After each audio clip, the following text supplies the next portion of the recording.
He stood alone upon the battlements of Winterfell, carved stone beneath his boots still slick with the half-frozen gore of the dead. Pale dawn seeping like milk across a sky bruised by smoke. The world felt unnervingly silent now that the drums of war had ceased. Even the wind seemed shy, whispering only faintly through the gaps in the ramparts, as though it, too, waited to see what came next. Jon Snow, crow, bastard, king in all but name, rested both gloved hands on the frost-rimmed merlin, breathing in air that tasted of ash and cold iron. The long night had broken, but light could not banish every shadow at once.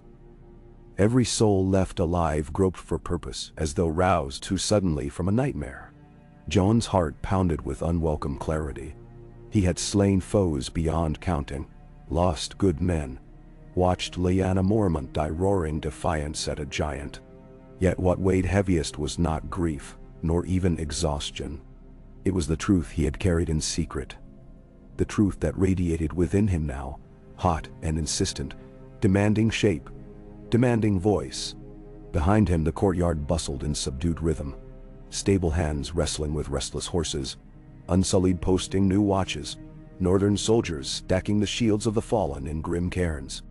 These were living people, breathing people, and each breath owed something to him, and to the woman whose dragons still smoldered against the brightening sky.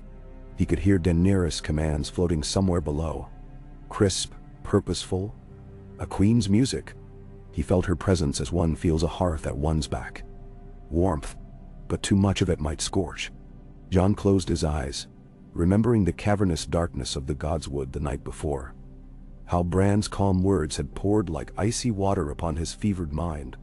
You are Aegon Targaryen, sixth of his name.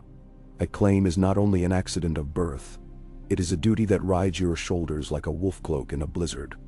Bran had said little else. Little, yet more than enough. The burden of destiny had settled upon Jon as tangibly as the swords piled upon the hearths of fallen warriors, and there was no setting it aside. Footsteps crunched lightly behind him. He did not turn. He knew them by cadence and by the faint scent of cold steel. Arya.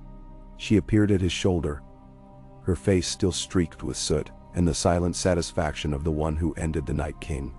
Her gray eyes flicked to him, evaluating, then outward toward the pale fields where pyres awaited. You didn't sleep, she observed. It was not a question. Nor did you, Jon replied, offering the ghost of a smile. She shrugged. Hard to sleep when the dead keep blinking across your eyelids. A gust of wind lifted the ends of her hair and Jon's cloak alike. Sansa wants counsel in the Great Hall, Arya went on, voice lower. Soon. The lords are restless, and the Dragon Queen speaks already of marching south. Her tone carried the faintest knife edge of skepticism. Jon exhaled. Of course Daenerys would see momentum as salvation. She had chased thrones across deserts and seas alike, but the North was not quick to follow southern fires. Arya studied him, frowning. Something's gnawing at you, and it isn't only her.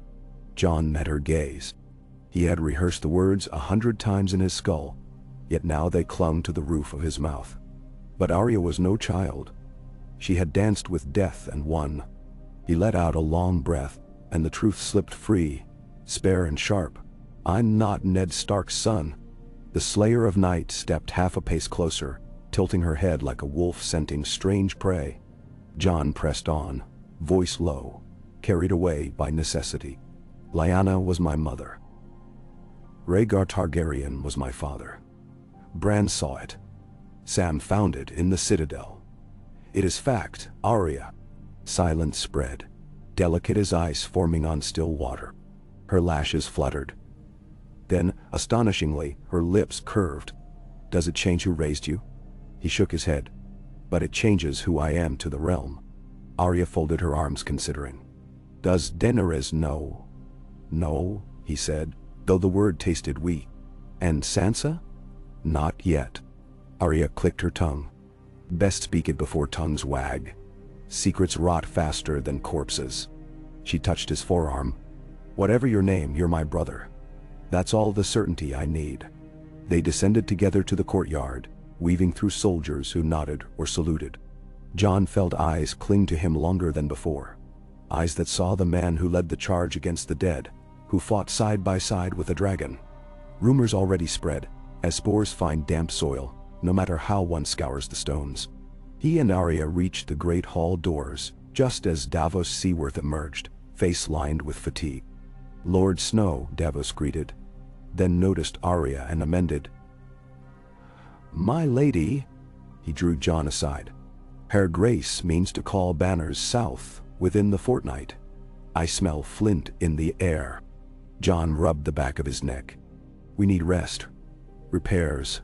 Time to mourn." Davos nodded. "Aye, but dragons seldom roost long. She believes Cersei will strike while we languish." Jon's pulse thudded. Every road curved back to the Iron Throne, that spiked and hungry seat. He had once vowed loyalty to Daenerys, had bent the knee, yet that had been before he learned the blood that pumped through his veins could stake a truer claim than any warlord hatched beneath the red comet of Meereen. In the smoky length of the great hall, the living gathered among the banners of House Stark and House Targaryen, their silks dull and singed. Sansa stood at the high table dais, flanked by Brienne and a silent, observing Bran in his wheeled chair. Daenerys occupied the opposite side, Grey Worm beside her, gleaming like forged iron. Between those poles of ice and fire spread a congregation of Northmen, free folk, men of the Vale, knights of the Reach, Dothraki survivors with braids trimmed in mourning. The breaths of so many seized upon the cold, weaving a fog that mingled with drifting incense from hastily lit braziers. Jon moved forward until all faces angled toward him like iron filings to lodestone. He felt again that prickling awareness, destiny's hand shaping the air around his every gesture. Sansa's brows rose. Daenerys' violet stare narrowed slightly, more curiosity than suspicion for now. At the center table, a lone goblet of wine beckoned. Jon ignored it. Wine dulled tongues, and he needed his sharp. Sansa's clear voice cut through the murmurs. "We have survived the Great War, thanks to courage found in every corner of these kingdoms. But peace is fragile. We must decide our course." All eyes flicked then to Daenerys, who did not rise yet, let her words vibrate with command. She spoke of Cersei's treachery, the betrayal of Euron Greyjoy, the armies still massed in King's Landing. "The false queen grips the realm like a drowning woman clings to driftwood," Daenerys declared. "Now is the moment to break her grip forever.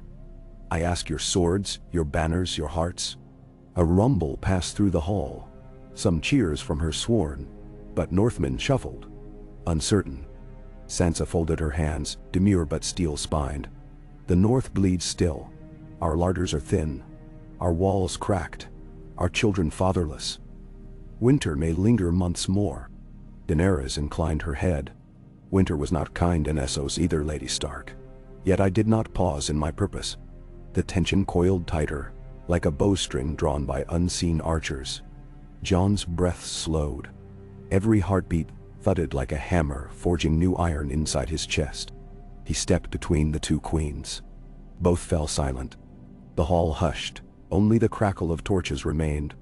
Jon turned slowly, so every man and woman could see his eyes.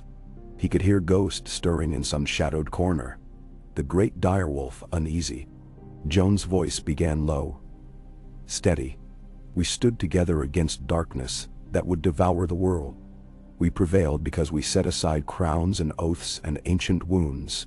But the realm we saved now stares at another war." He swallowed. "I swore my sword to Queen Daenerys, and I do not forget honor. Yet there is a truth none here know, a truth even she does not." Daenerys stiffened. Sansa's eyes widened. Bran merely blinked, as though pages turned inside his skull. Jon drew a slow breath. "My father was not Eddard Stark. My mother was Lyanna Stark. My father was Rhaegar Targaryen." Gasps scattered like startled birds. Somewhere a flagon clattered. Daenerys rose in abrupt, stark stillness, mouth parted. Words failed her. Jon's voice pressed on. "My name, by birth, is Aegon Targaryen." The name rang across the timbers, older than the hall itself. I tell you now not to divide us, but to lay bare the ground upon which we stand. The Iron Throne has torn this realm for generations. If we fight once more mothers will weep." His gaze swept the lords. "I do not seek blood, but neither can I hide from what I am. The line of Aegon the Conqueror runs in my veins, as does the blood of the North. Both dragons and direwolves live in me." He pivoted to Daenerys, whose eyes shimmered with hurt and something harder. "You taught me that people follow a leader who fights for them. I fought, I bled, and I will not see those lives thrown away in another war of crowns." He faced the hall again. "Therefore I claim my birthright, not for glory, but to end this cycle. I, Aegon Targaryen, stake rightful claim to the Iron Throne, with the North and South united, so that no further night, long or short, need fall on the Seven Kingdoms." Silence fell so complete even the torches seemed to dim. Daenerys' hands trembled on the carved arm of her chair. "You kept this from me," she said, voice soft yet rasping like a blade drawn from sheath. Jon opened his mouth, but before sound formed, Grey Worm stepped forward, hand upon spear. Northmen mirrored with axes. Brienne's gauntlet shifted to the hilt at her hip. Conflict crackled, like sparks from a dry pine log. Sansa raised a palm. "No steel," she commanded, surprising them all with the force of it. The great hall breathed again. Tyrion Lannister edged from behind a pillar, eyes wide as dawn. "Well," he muttered into the tension, "that complicates the board." Gendry, fresh-forged Lord of Storm's End, stared at Jon with dawning admiration. Tormund Giantsbane laughed, the sound booming. "Knew there was dragon in you, boy." Yet for every smile, two faces tightened in fear. Daenerys circled the table, skirts whispering. Pitiless sorrow wove through her expression. "When we met in the caves of Dragonstone, you asked, 'How can I trust you?' Now I must ask the same." Jon's throat worked. "I never sought this. I never wanted it. If we are to serve the realm, it must be together." She halted a pace away, tilting her head, searching his eyes as though reading runes. "Together," she echoed. "Yet you just set yourself above me." "Above no one," he replied, "but alongside, truth to truth." Daenerys' lashes fluttered. Perhaps she glimpsed a world where they sat twin upon that jagged throne, dragon and wolf entwined. Yet ambition is not so easily gentled. "Your claim divides my followers," she said. "Some will call you usurper." Jon nodded, accepting the wound. "Others will call me rightful. Which voices we heed will shape either peace or ruin." Tyrion stepped into the circle of firelight now, palms spread. "Your Grace, we stand upon a knife's edge, a coin. Choose how it lands." Grey Worm's spear scraped stone as he grounded it with deliberate finality. "The Unsullied follow the Dragon Queen," he declared, voice hard and loyal. "Aegon or not, our loyalty is sworn." Cheers rose from the Dothraki who yet lived. Davos cleared his throat. "My lord, my king, the North will follow you. But not all hearts beat so swiftly. Arguments need time as wounds need salve." Sansa spoke then, voice even as snowfall. "Winterfell welcomes truth. Jon Donne has guarded this land all his life. If the realm must choose between two Targaryens, better the one who knows what snow tastes like." Daenerys' cheeks flushed, not in shame but in heated resolve. "I crossed oceans, freed slaves, laid down my own blood to defeat the dead. I will not set aside the throne I was born to reclaim." Her words rang with fire. Jon bowed his head a fraction. "Nor would I ask it. But perhaps the Iron Throne itself is the poison," he said quietly. "Perhaps we break that wheel by sharing the burden." A murmur rippled. Incredulity, confusion, hope. But before minds could settle, Bran spoke for the first time, his voice distant, like leaves rustling beneath snow. "The realm will face echoes of darkness yet unborn. United rule may bind wounds, but the choice is not for fate to decide. It is for you both." His gaze, remote and ocean deep, slid from Jon to Daenerys, as though measuring each soul's weight against centuries. Tyrion inhaled, shoulders subtly squaring. A council. Let us convene leaders of great houses, weigh these claims with clear heads, carve out a path that spares us more bloodshed. Jon nodded, willing. Daenerys' jaw flexed. Time favors Cersei, she warned.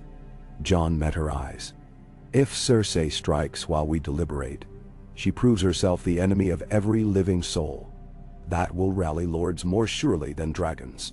Daenerys breathed through parted lips, gaze flaring with consideration, pride warring with strategic sense.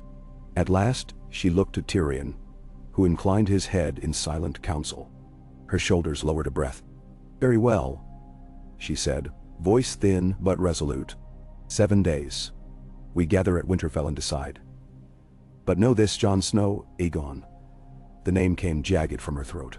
If the council names me queen, will you bend the knee anew? Jon's answer mattered more than heartbeat. Everyone leaned. He held her gaze, saw the storm and sun inside those eyes. I will bend to justice, he said. To peace, to the will of the realm.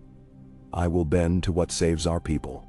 It was not the promise she sought, yet it was all he could truthfully give. She nodded, once, accepting the shard of compromise. The hall exhaled as though a dragon's wings had lifted from its roof, yet beneath the fragile calm, fault lines spread. Some lords clustered round Jon, speaking in urgent, hushed tones. Lord Glover, Lady Mormont's cousins, the Greyjoy's heir. Others drifted to Daenerys, whose quiet fury brewed behind a courtier's smile. Sansa lingered near Bran, forehead creased as if mapping every angle on a Savas board. Arya vanished silently, no doubt stalking corridors where tongues wagged quickest. Snow fell gentle as thistledown outside, softening broken parapets. Jon stepped into the yard, lungs filling with the scent of fresh timber being sought for repairs. Ghost paced at his side, red eyes tracking every movement. Brienne approached, removing her helm, face as solemn as an oath. I served Renly Baratheon, who claimed the throne by might. I served Lady Catelyn, who sought justice for her son. Both paths ended in ruin. Tell me, my lord, will yours? Jon met the sapphire honesty of her stare. I don't know, he admitted, but I will not flee from it.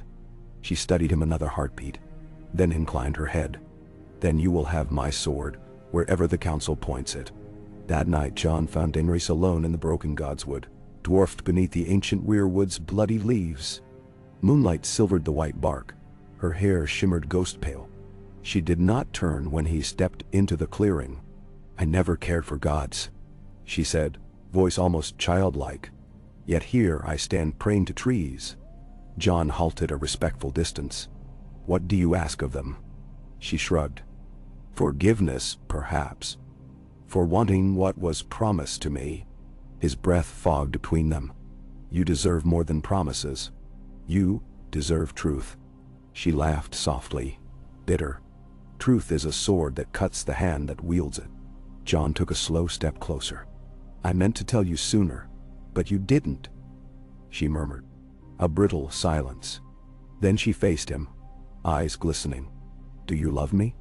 He swallowed. Yes. She took a trembling breath. Then swear to me you will not take what I have suffered for. Pain twisted inside him. I swear I will fight for the people, our people. She closed her eyes. That is not the same. Before he could answer, Drogon's massive shape rustled beyond the tree line, a living mountain of obsidian scales. The dragon's golden eyes fixed upon Jon, reflecting firelight from some unseen inner furnace. Jon did not flinch, and for a moment man and beast regarded each other. Two creatures shaped by magic older than kingdoms. Drogon's nostrils flared. Then he settled, as though acknowledging a kinship only dragons know. Daenerys watched, wonder mingling with fear. He senses your blood, she whispered. Jon reached out a tentative hand, but Drogon drew back, huffing steam, respectful distance rather than threat. Jon lowered his arm. Dragons are wise, he said softly. They know fire can burn friend as easily as foe. Dawn's first blush found Jon at the ramparts again. The world below had transformed. Small folk from surrounding villages streamed through Winterfell's gates, bearing supplies, stories, allegiance. The castle was becoming more than a fortress. It was turning into a beacon where the fate of kingdoms would be forged anew. 7 days. Jon felt time pulse like a drum. Each heartbeat carried the weight of expectation, of hope, dread, ambition. And somewhere far south, a Lion Queen reclined upon shards of iron, oblivious yet to the storm brewing in the north. Messengers galloped out across snow-pocked roads. Ravens winged toward White Harbor, River Run, the airy Old Town. Summons of history, inked with the names of 2 Targaryens, one crowned in prophecy, the other in conquest. Calling the nobles of Westeros to decide which fire would temper their future. As quills scratched and seals cooled, Jon walked among the wounded in Winterfell's yards, binding a boy's splinted arm, sharing bread with wildlings, thanking a maester who stitched a hardened killer's cheek. He listened more than he spoke, and everywhere eyes followed, weighing. Some bowed awkwardly, others merely nodded in mute respect. He did not correct those who called him Your Grace, nor did he insist upon it.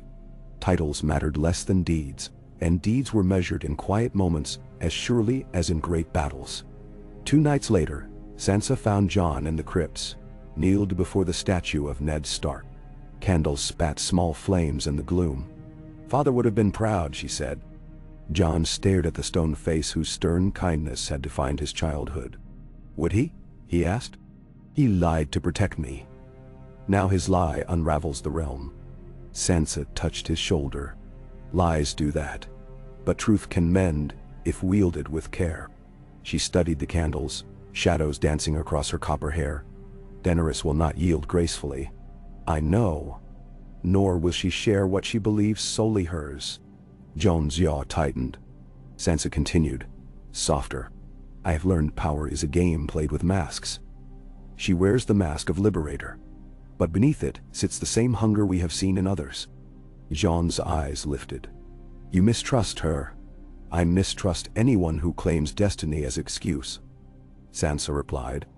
"Even you, brother." He looked away. "Then guide me. Anchor me to the north." She smiled, a shard of warmth. "I intend to." On the 4th day, lords began to arrive, their banners bright against the white fields. The salmon of Tully, the falcon of Arryn, the rose of Tyrell reborn through young willows, half his retinue still bandaged from night wraith wounds. Even the kraken of the Iron Islands appeared, borne by Yara Greyjoy atop a sleek black horse, her hair salt damp from the long ride. Each arrival stirred new currents in the castle's social sea. Tyrion oversaw accommodations with the weary precision of a man corralling vipers. Davos greeted captains and stewards, smoothing tempers. Varys, pale and silent, moved like a shadow, collecting whispers about loyalty or potential treason. Daenerys received delegations in the solar that had once been Ned's. She radiated majesty. Silver hair braided in the Valyrian style of conquest, dark scales sewn upon her sleeves. She smiled, promised justice, invoked her dragons as guardians rather than threats. Lords listened, charmed yet cautious. Some sought Jon afterward, testing both sides of this 2-point crown. The castle hummed with speculation. Would they wed? Some asked. Heal the realm in matrimony? Would swords clash? Some murmured, Targaryen against Targaryen until dragons scorched the sky anew. On the eve of the 7th day, as snow drifted thick and slow, Jon convened a quiet meeting in the solar of the Broken Tower. The same room where he and Sam had once schemed about the Night's Watch. Present were Sansa, Arya, Tyrion, Davos, and Bran, whose vacant stare roamed invisible paths. Jon spoke first. "Tomorrow the council meets. We must be ready for every outcome." Tyon sipped mulled wine. "Outcomes are infinite. Preparation is limited by hours." Sansa leaned forward. "Then narrow the possibilities." Arya twirled a dagger thoughtfully. "Daenerys has unsullied Dothraki, dragons. If she refuses a council verdict against her claim, blood spills." Jon nodded. "We must secure the dragons." Tyrion raised brows.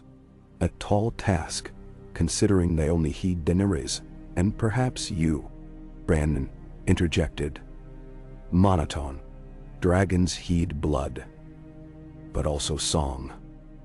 Old Valyria was built on that bond." Jon blinked. "Song?" Bran's gaze fixed upon him. "The song of ice and fire runs through you both." Silence sharpened. Tyrion set down his cup. "If dragons can be convinced not to act, half the battle is won." Jon exhaled. "I will speak to Rhaegal. He followed me into death and back. Drogon is another matter." Arya sheathed her blade. "Then leave Drogon to me." Jon stiffened. "You can't kill a dragon with a needle." She smirked. "Needles aren't the only thing I carry." Sansa placed a restraining hand on Arya's wrist. "Let us try words before steel." Davos cleared his throat. "I fought under Stannis when he used fate to justify horrors. We cannot allow another king or queen to do the same." His gaze met Jon's. "If tomorrow crowns you, remember humility." Jon's nod was grave. "I will remember every grave dug after the long night." Throughout that long night, Jon wandered the castle, unable to rest. He paused by the training yard, where Gendry hammered a broken breastplate into shape. Sparks flew like stars fallen to earth. "Storm's End will follow you," Gendry said without looking up. Jon frowned. "You owe me nothing." Gendry laughed softly. "I owe Arya my heart. That binds me to her family, whether she knows or not." His hammer fell, ringing out the promise. Before dawn, Jon sought the silent crypts once more. He knelt before the statue of Lyanna, her face forever young in cold stone. "Mother," he whispered, tasting the word he had never spoken. "What would you have me do?" No voice answered, but in the hush, he felt a kind of settling, as though stone acknowledged flesh. He stood renewed with purpose that did not blaze like dragon fire, but smoldered steady as peat beneath winter soil. At sunrise, bells pealed. Snow glazed the roofs, but sunlight speared through tattered clouds, limning the towers in gold. In the rebuilt Great Hall, a horseshoe table had been erected, carved hastily from oak felled after the battle. Seats bore the sigils of represented houses. From the rafters hung drapes of stark white and Targaryen red, equal in number, fluttering like opposed halves of a beating heart. Lords filed in, murmuring. Sansa took her place beside Jon at the northern edge. Daenerys sat opposite, Tyrion and Missandei flanking her. Bran, positioned at the curved center, seemed remote arbiter of some ancient tribunal. The air thickened with ceremony and dread. Jon rose first. He spoke of unity, of the cost already paid, of children who deserved seasons unscarred by dragons or lions at war. He did not demand coronation. He invited discussion. Then Daenerys rose, and her voice poured honeyed fire. She evoked the wheel, spoke of her liberation of the downtrodden, her sacrifices, her vision of a realm free from tyranny. She did not mention sharing. She offered benevolent rule under her single crown. Words collided in the hall like clashing shields. Freedom, destiny, peace, birthright. Lords weighed them, each setting personal interest against the realm's greater song. When debate turned fiercest, Bran stirred. "The hour grows late," he intoned, though sun still climbed. "Choose." His voice carried a strange cadence, broader than the hall, as though winds from beyond the wall whispered through him. A hush fell. Tyrion stood. "Let each house cast a stone, wolf or dragon, into the bowl. Majority decides." Simple, potent, quaint. Murmurs of assent greeted it. 2 horn bowls were placed. One etched with a direwolf, the other with a 3-headed dragon. Servants passed polished river stones to each lord. They approached in order of precedence, dropping stones with soft clacks. Some faces betrayed certainty, others anguish. Jon's chest thumped. Each sound echoed like a heartbeat of fate. When the last stone fell, Bran wheeled forward. He lifted the wolf-etched bowl, poured its contents onto a linen cloth. Gray stones spilled like hail. Then he lifted the dragon bowl. Red stones tumbled, mixing upon the cloth, gray and red, intermingled. He counted silently. fingers brushing stones as if reading history in their cool surfaces. Finally he looked up, pupils vast. "Equal," he announced. A collective inhalation. You could almost hear hearts pause. Tyrion's brows shot high. "A tie," he murmured. Daenerys' lips parted in disbelief. Sansa's shoulders stiffened. Jon felt a peculiar calm, as though the gods themselves had balanced the scales and dared mortals to tip them. Bran spoke again, voice carrying the weight of raven's wings. "Then the realm demands 2 heads of the dragon." His gaze settled on Jon and Daenerys. "A dual crown has precedent in ancient Valyria, where dragon lords ruled in pairs. Blood oaths to temper fire with fire, lest flame consume all." Gasps swirled. Daenerys' eyes glistened. Hope rekindling. Jon searched her face. Could they set aside pride? Share not only power but responsibility? Tyrion leaned toward Daenerys, whispering urgently. Sansa watched Jon, her expression a knot of worry and relief. At length, Daenerys exhaled, shoulders rolling back. "If the realm chooses us both, I will not refuse its will." She extended a hand across the table. Jon's heartbeat drummed. He reached, clasped her hand. The hall murmured approval. Tentative yet burgeoning like shoots in snow. "Then let us begin," Jon said, voice hoarse with gravity.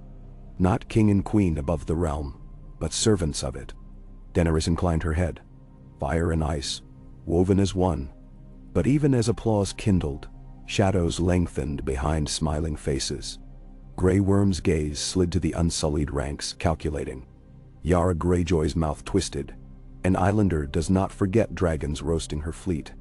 In a corner, Varys closed his eyes, whispering a prayer to whatever god still listened.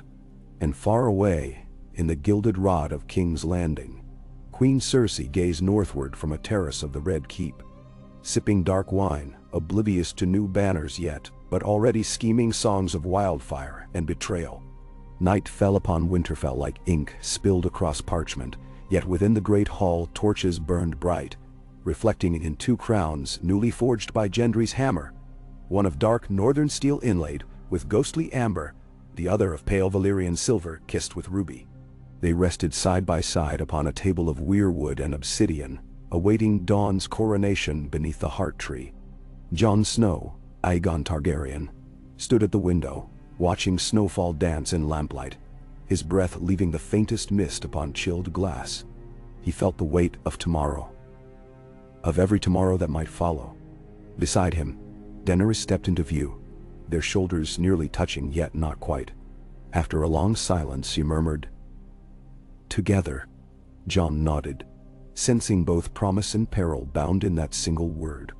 Beyond, the snow kept falling, quiet, relentless, blanketing the world in possibility. PGSQL. Dawn arrived like a held breath. Pale light creeping over the ramparts of Winterfell, quickening each fresh-laid snowflake into fiery pinpoints. Jon stood at the high window in the solar that overlooked the godswood, boots planted apart on the black stone sill, feeling the mild ache of a night spent pacing rather than sleeping. Somewhere deep in the keep, the smithy's bellows coughed, iron rang, and the rich tang of quenched steel drifted faintly upward. Gendry was tempering ceremonial blades for the honor guard.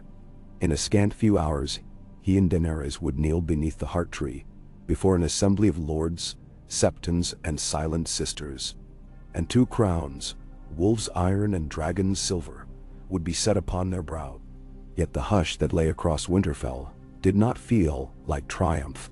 It felt more like the hush that precedes a storm. A soft rap on the oaken door broke his reverie. Davos entered at Jon's murmur of assent. "Shoulders dusted with snow? The Unsullied have finished cordoning the yard," he reported. "Brienne's posted her knights along the Godswood path, and the northern levies are taking turns warming themselves round the braziers. No unrest, though some nerves you could string a bow with." He rubbed his gloved hands. The old smuggler's eyes lingered on Jon's face. "You haven't slept?" Jon shrugged. Dreams would not have been kind. Davos nodded toward the godswood. "All's prepared as you asked. Benches of weirwood for the noble seats, plain stools behind for household men. They'll crowd tight. Folk want to witness whichever way history bends. His gaze followed Jones to the distant crimson leaves. Do you recall what you'll say when you're crowned? I recall I must let deeds do most of the speaking. Davos' smile was rueful. In my life I've knelt before 3 kings, 1 queen, and beggared myself for each. Deeds matter, aye, but words pave the roads deeds march upon. Choose yours with care. A heavy silence, companionable yet freighted, settled. Then Davos added, almost shyly, if I might, my king, when you speak of unity, let folk hear your heart break open. Not your strategy. Hearts answer hearts. Jon clasped the older man's shoulder. You've a good one, Sir Davos, thank you. Wow. 2 levels below, in the former solar of Ned Stark, a room Daenerys had transformed with velvets the color of hematite, and a single obsidian brazier kept it smolder. Missandei braided the last delicate strand into her queen's intricate coronation knot. Daenerys sat rigid, hands resting in her lap, nails moon-white against silk dyed the deep midnight blue of Valyrian banners. The gown's sleeves were latticed to suggest unfurled wings. Tiny rubies winked at every intersection. Too tight? Missandei asked. It must be, Daenerys answered. Through the tall arrow slit, she could see the godswood's canopy, laden in new snow, and threads of smoke twisting from a dozen chimneys. A crown is nothing if it does not pinch. Missandei smiled faintly, then hesitated. I have seen few rulers choose to share their crown. I am not choosing, Daenerys said, though her voice was barely more than breath. The realm is forcing my hand. Yet, she touched the pommel of the small dragonbone dagger sheathed at her hip. Yet there is a part of me. When I first spoke of breaking the wheel, I did not imagine breaking myself upon it. Missandei fastened the final silver clasp at Daenerys' throat. You are Khaleesi of the great grass sea, the unburnt, the breaker of chains. The wheel bends because you bend it. She paused, remembering Maraine's pyramids, Astapor's dust. Perhaps today you shape it into something new. Daenerys allowed herself one breath, slow and centering, before rising. The gown fell around her like midnight surf. Send word to Tyrion. We meet the lords at the first bell. And ask Grey Worm to double the Godswood perimeter. Some will take it as distrust. It is, Daenerys said simply. When? South of the kitchens, Tyrion Lannister nursed a cup of warmed wine that tasted of cloves and regret, while he watched 2 Winterfell carpenters argue about the placement of a platform that would bear the crowns. One wanted it square to the heart tree. The other angled so all 3 runed stones of the ancestral weirwood could be seen behind the monarchs when they stood. Tyrion sipped and decided it mattered not a fig. Symbolism held power only so long as the crowd agreed on the symbol, and crowds seldom did. His mind tugged instead toward King's Landing, toward the memory of wildfire caches mapped beneath the city like veins, toward Cersei's smirk the day she'd promised her armies to the north, then kept them leashed in the south. He imagined her sitting now in the Red Keep, stroking wine across her tongue, delighted at reports of northern stalemate. A dual crown? She would laugh until the mountain's helm rang. A chill clutched him. What measures would his sister dare, knowing 2 Targaryens might march south at the head of a single, newly blent realm? Poison, certainly. Whisperers slipping into northern camps. Or a strike upon Winterfell itself, a new scorpion bolt honed by Qyburn's mind, perhaps carried by an expendable sail fleet. But snowstorms made seas treacherous, roads slower. She would require information first. Spies. He frowned. Spies require eyes but also tongues to speak their findings. And tongues can be silenced. Tyrion drained his cup, then turned on his heel toward Varys' guest chamber. If there were spiders at Winterfell, the spider himself would know their webs. And if he did not, then webs were being spun around them both. Wow. Outside the main gate, Arya Stark crouched behind a wagon, whose canvas sides sagged from the weight of fresh-cut pine branches, meant for the pyre fields. 2 men in plain wool, the sort every castle hired for latrine digging, murmured to each other inches from her hiding place. One's accent rang northern, the other reach. They spoke of a lantern to be hung from the rampart at moonrise. One flicker if all was calm, Two, if the lady was vulnerable. Arya could almost taste the tang of crossbow grease on their gloves. When a soldier hoofed past leading a shaggy pony, the men shifted, and Arya flowed from shadow to shadow until she perched beneath the outer stairs that led to Maester Wolkin's rookery tower. She followed them to a storage alcove near the parapet, easing needle from its sheath with no more whisper than a sigh. But she waited. She wished for knowledge, not corpses. From above, snowfall thickened, softening sound. Still, Arya heard the scratch of flint, saw the small spark inside the alcove. A lantern. Her breath slowed. The taller man spoke. At dusk then. The crossbow's already braced inside barrel 3. She'll step onto the platform, the reacher looses, and we vanish in the press. The other grunted agreement. Arya slid needle back, lifted the half-pint throwing knife hidden at her ankle. When the men emerged, she stepped forward. The knife's hilt kissed the taller man's spine. Her gloved hand covered the reacher's mouth. If you shout, you die, she whispered. If you breathe too loud, you die slower. They froze, terrified rabbits. Tell me who sent you. The reacher trembled. Gold. Gold cloaks. We. Cersei, she guessed. Dead calm. How many more? 3, he gasped. 1 in the stables, 2 posing as cooks. Arya calculated. The coronation began in less than an hour. The stables lay on the route. Denaries would take from Solar to Godswood. If crossbowmen lurked in haylofts, they would have clear angle at the queen. And cooks? Poison? She felt ice slide along her spine. You will show me, Arya ordered, applying pressure until the man whimpered. Now. Not far away, Sansa stood in the gallery above the great hall, watching mid-rank northern gentry shuffle into orderly rows awaiting the procession. She wore stark gray trimmed with white fox, a circlet of unadorned iron at her red-gold hair. She assessed expressions like a banker counting coin, anxious, hopeful, mistrustful, proud. When Willis Tyrell bowed politely, she returned a warm smile that never reached her eyes. House Tyrell's earlier fall had left the reach fractious. A young lord could tilt either direction once the crowns were settled. Behind Willis waited Lady Waynwood of the Vale, stern as a septa, arms folded. At her back perched Robin Arryn, pale and gawky, his gaze following every unsullied spear with wary fascination. They are children, some of them, came a voice at Sansa's shoulder. She turned to see Yara Greyjoy, lean and wind-burnt, the kraken brooch pinned at her collar of black leather. For children's sake this alliance had best hold, Sansa answered.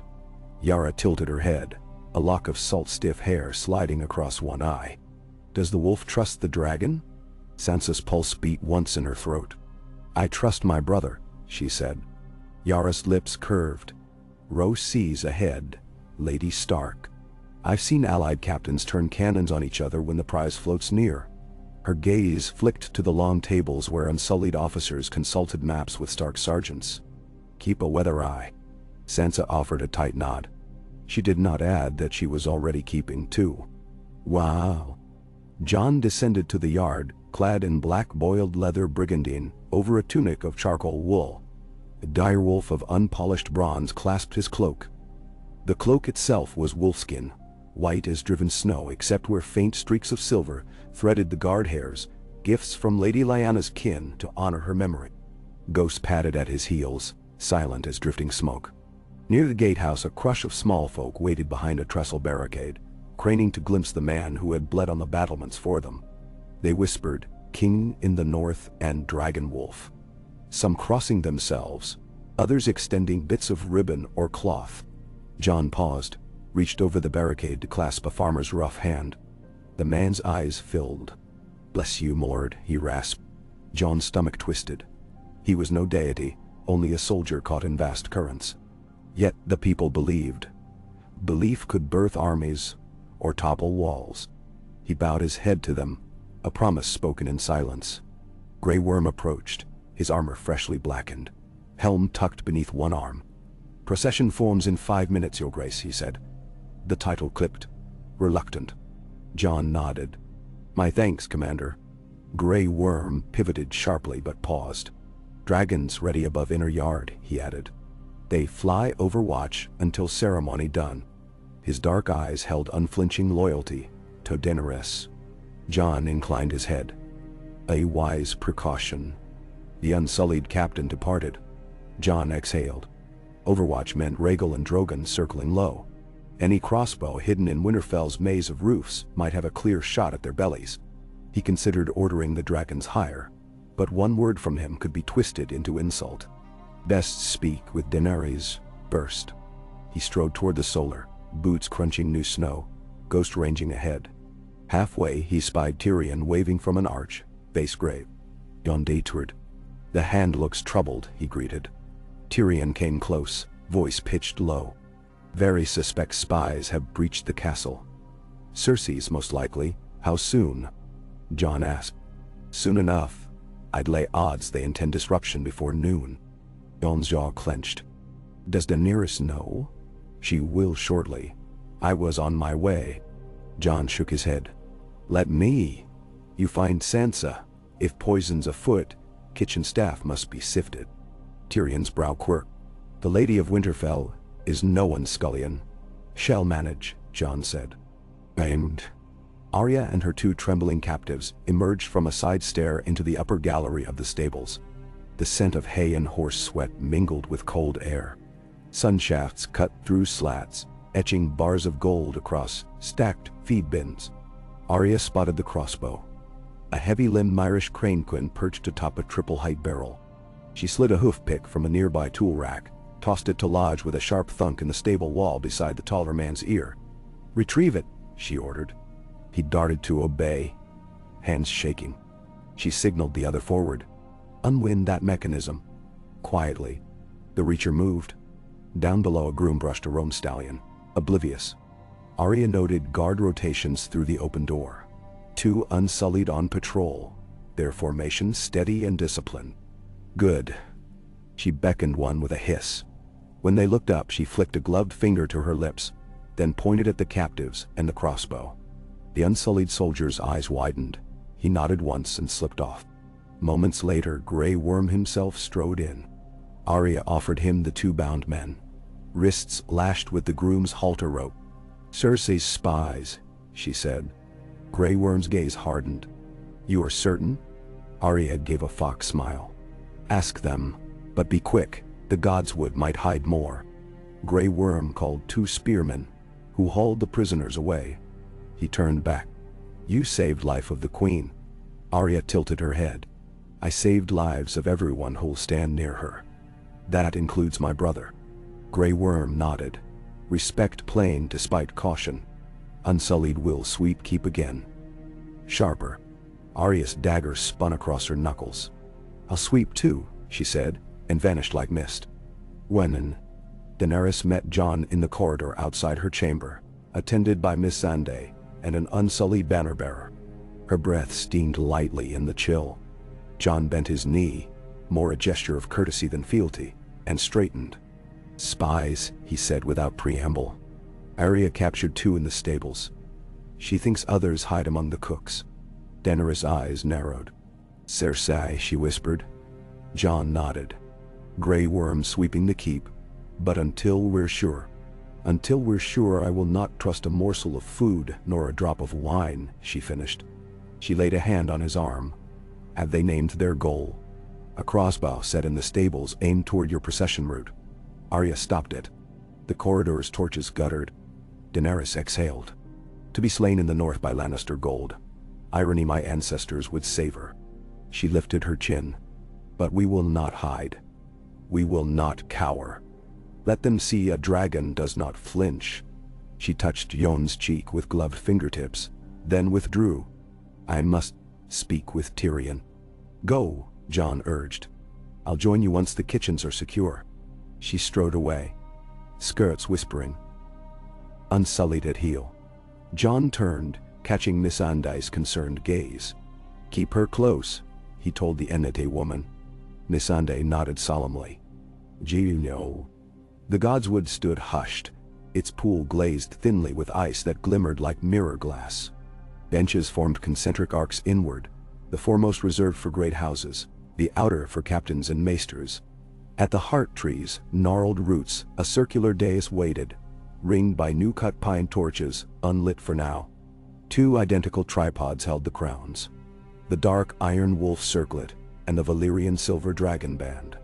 Jon noticed how morning sun kissed the rubies until they glowed like coals. A raven settled on a distant branch, shook snow from wings, and croaked.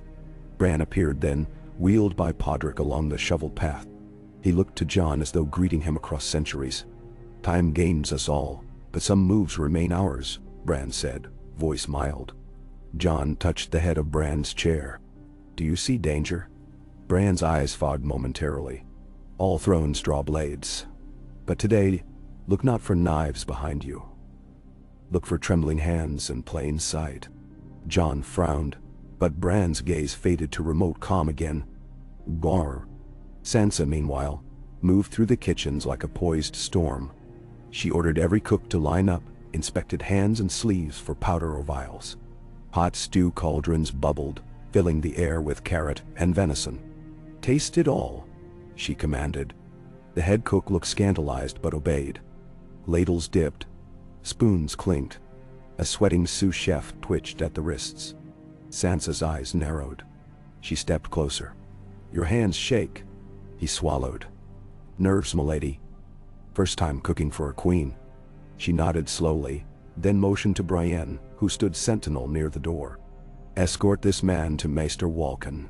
Have him bled for sweet sleep." The cook blanched. Brienne seized his arm. 2 vials tumbled from his sleeve. Sansa exhaled sharply. Beside the vials rolled a ring set with a tiny lion rampant. Brienne dragged the quivering cook away. Sansa ordered the stew thrown out and fresh water drawn. She added half the guardhouse to the scullery. When she emerged into the yard, the bells of first hour tolled, echoing over snow-laden roofs. Now, the procession assembled. Trumpeters of House Mormont, their bare banners bound in black crape, 2 score unsullied with spears gleaming, stark guards in mail and white cloaks. Then the lords. Gendry carried the iron wolf crown on a sable cushion. Missandei bore the dragon circlet upon scarlet velvet. At the rear, Rhaegal and Drogon lifted into a low glide above the godswood, great wings scattering snow from rooftops. Jon joined at the midpoint, Davos beside him, Ghost loping along the flank. As he stepped, he felt each eye like a spark along tinder. Men of the Dreadfort who had once called him Oathbreaker. Women clutching infants swaddled in old banners, wildling survivors of Hardhome. Their hopes pressed on him heavier than any breastplate. At the solar stair Daenerys emerged, the crowd's murmur cresting into adoration and awe. Her dress shimmered, her hair's silver braids woven into a coif fit for a Valyrian high priestess. Beside her walked Tyrion. Their gazes met countless faces, searching for disquiet. None obvious, yet Arya's warning crawled beneath Jon's skin. As they passed the stables, Arya herself stepped from shadow to fall in beside Jon, breath misting. She gave a small nod. Route clear. They reached the Godswood Arch. A hush fell so absolute even crows quieted. Bran, centered before the heart tree like a living sigil, lifted a hand. "Who comes before the old gods and the new?" his voice carried. Davos announced names and titles. Missandei echoed in High Valyrian. The rite had been woven from Septon texts, free-folk customs, and weirwood prayers, a tapestry no realm had attempted in living memory. Jon felt the weight of it. They stepped onto the dais facing the lords. Tyrion took the iron crown from Gendry. Missandei offered the dragon circlet to Sansa. Together, the hand and the lady turned inward. "Kneel," Tyrion intoned. Jon bent first, then Daenerys, their cloaks pooling on frost-white planks. Snowflakes drifted between them. Tyrion placed the cold iron upon Jon's brow, its points bit flesh lightly. Sansa set Valyrian silver on Daenerys, whose eyes fluttered once at the chill. "Rise, Aegon of House Targaryen, first of his name," Tyrion proclaimed, voice resonant.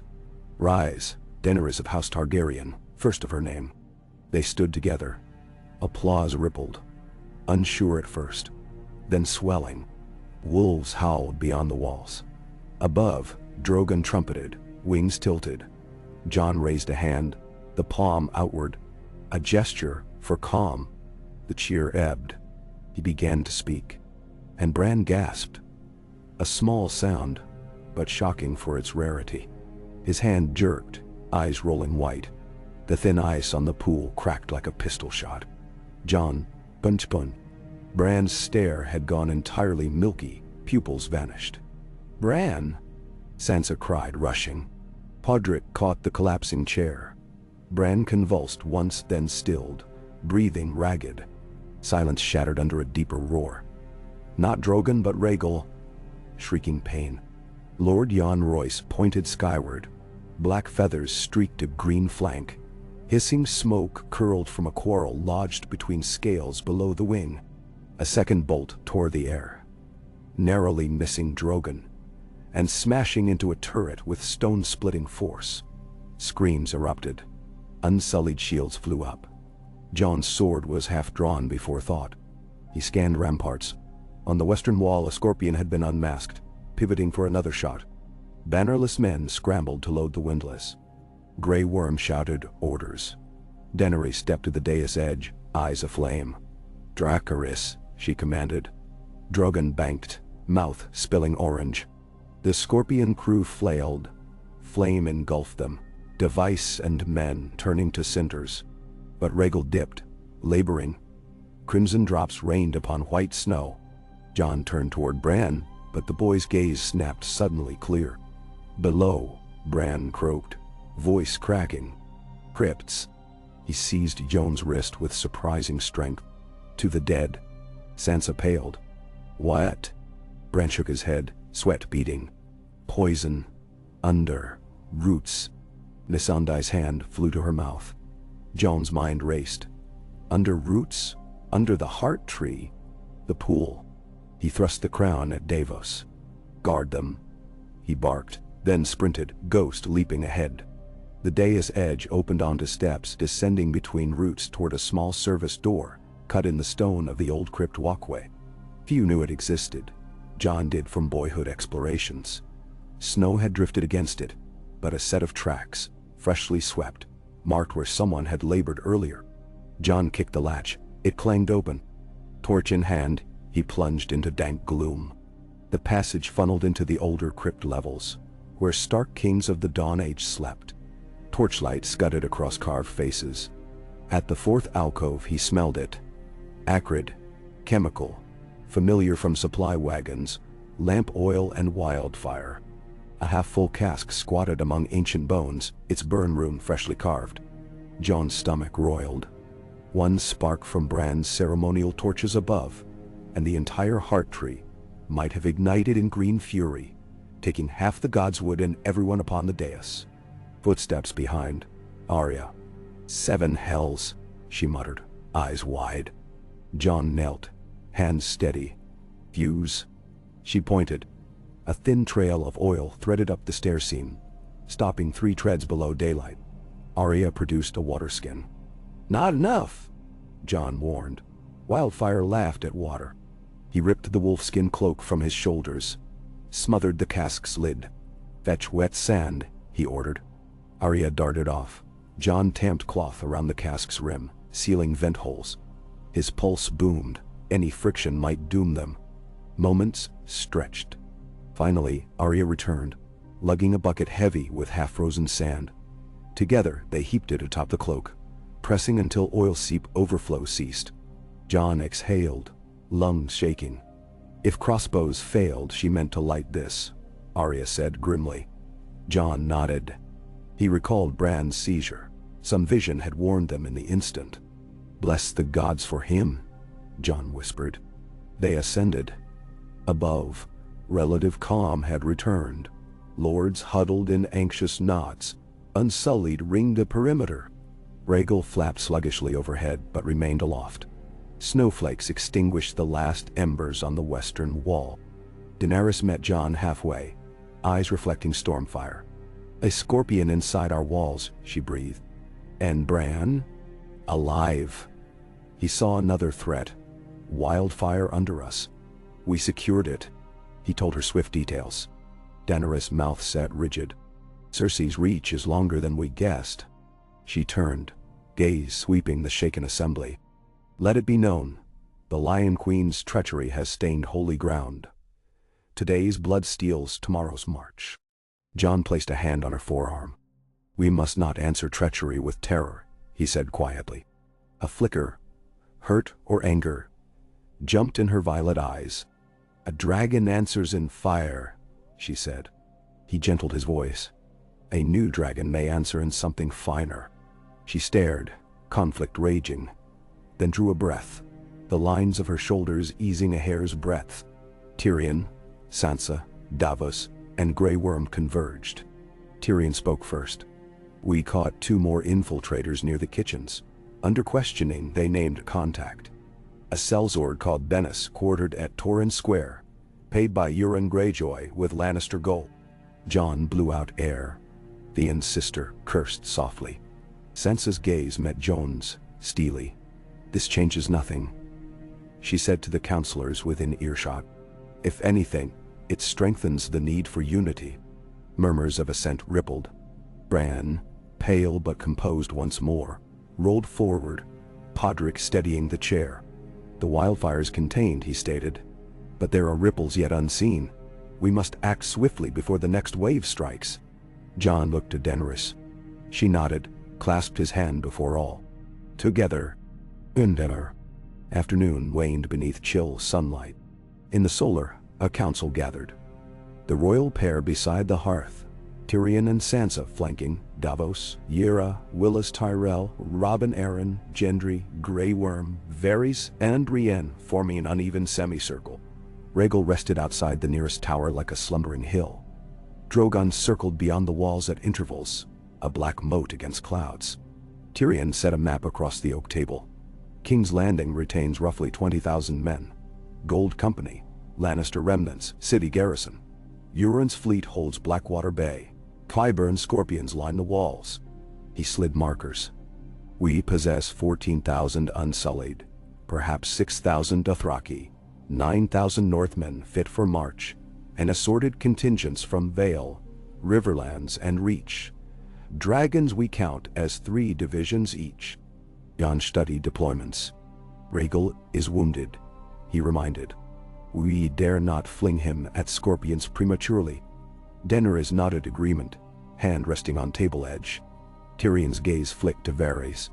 The Master of Whispers reports Tycho Nestoris declined further Iron Bank loans to Cersei, but Braavos backs neutrality. Still without gold, Cersei's coffers thin. Sansa tapped the map. Yet food flows into the city by river. If we hold the Roserad and the Mander crossing, starving folk may turn on her. Gendry frowned. Starving folk revolt. Aye, but they're the ones who burn first when wildfire flies. A murmur of grim memory. Yara spoke next. My longships can strike Euron's rear. A pincer between Dragonfire and Kraken might cripple him. She glanced to Daenerys.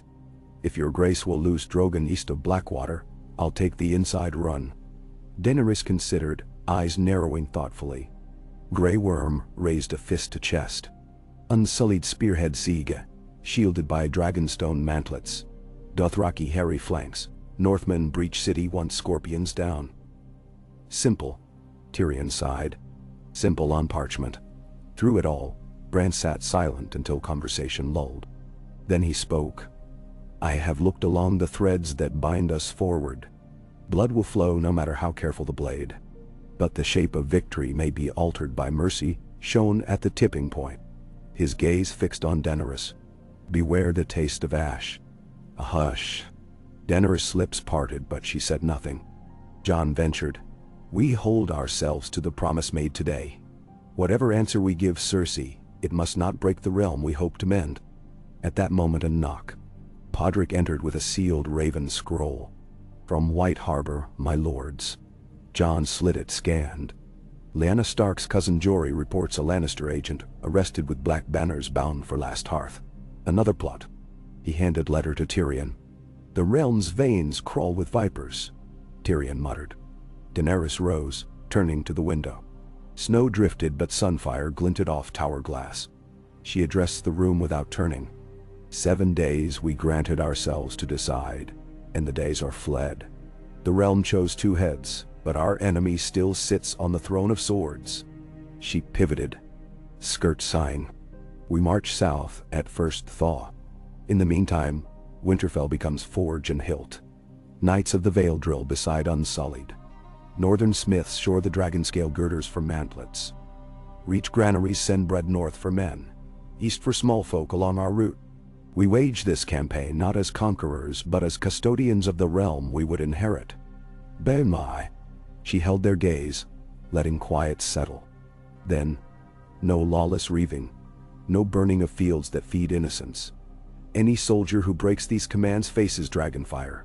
Is that understood? Murmured assent circled. Even Grey Worm inclined his head, expression unreadable. Jon felt a tight knot loosen. Daenerys had chosen words that tempered flame with justice. He stepped beside her. The North pledges adherence. We will police our own.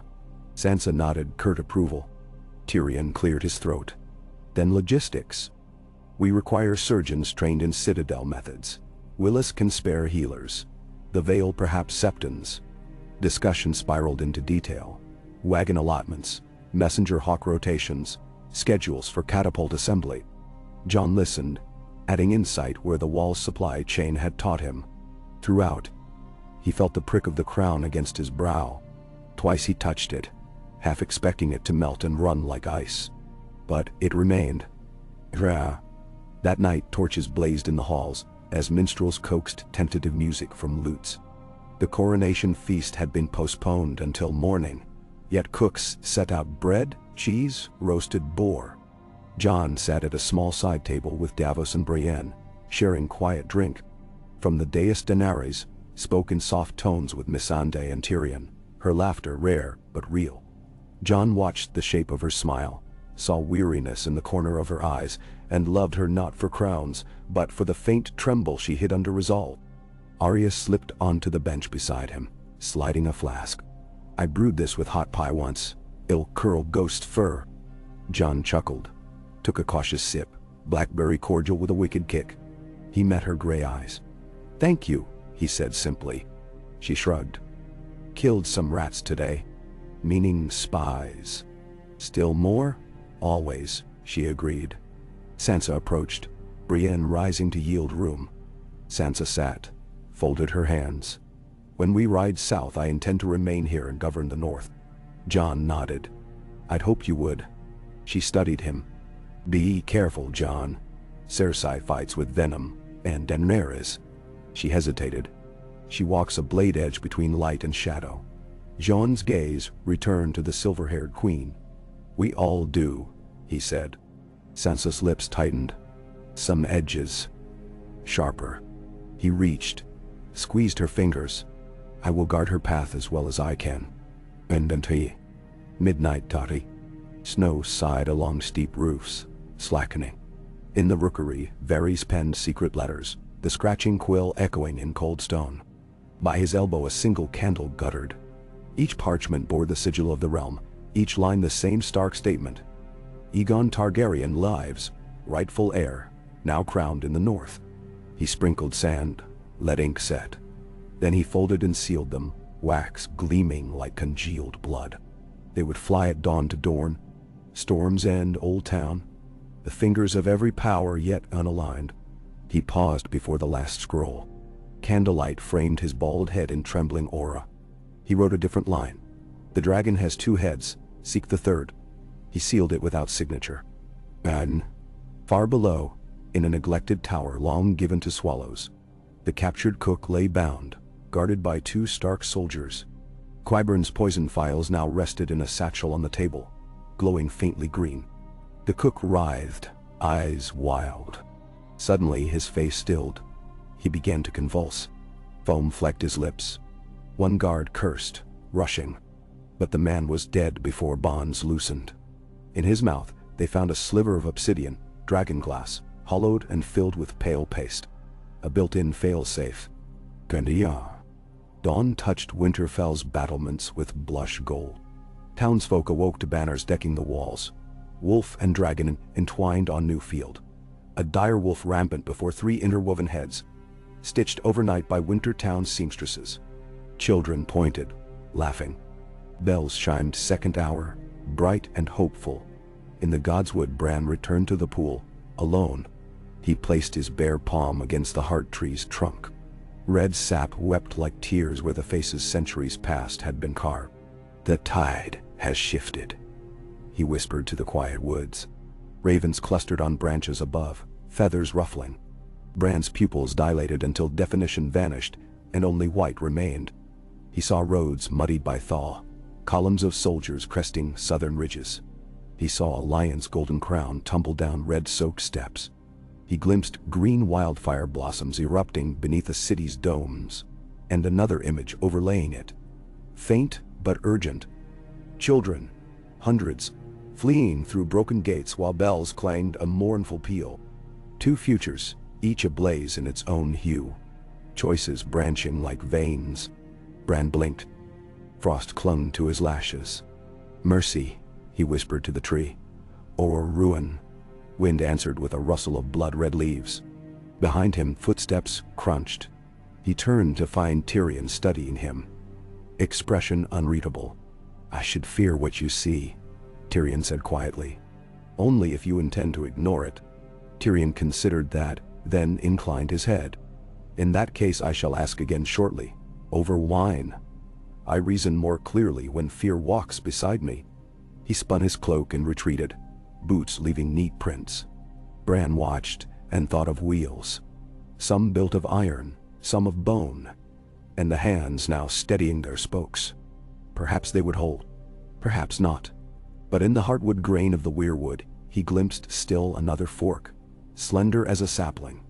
A young queen's face streaked with tears. A young king's sword laid across her open palms. Peace, or penance, or both. Drown.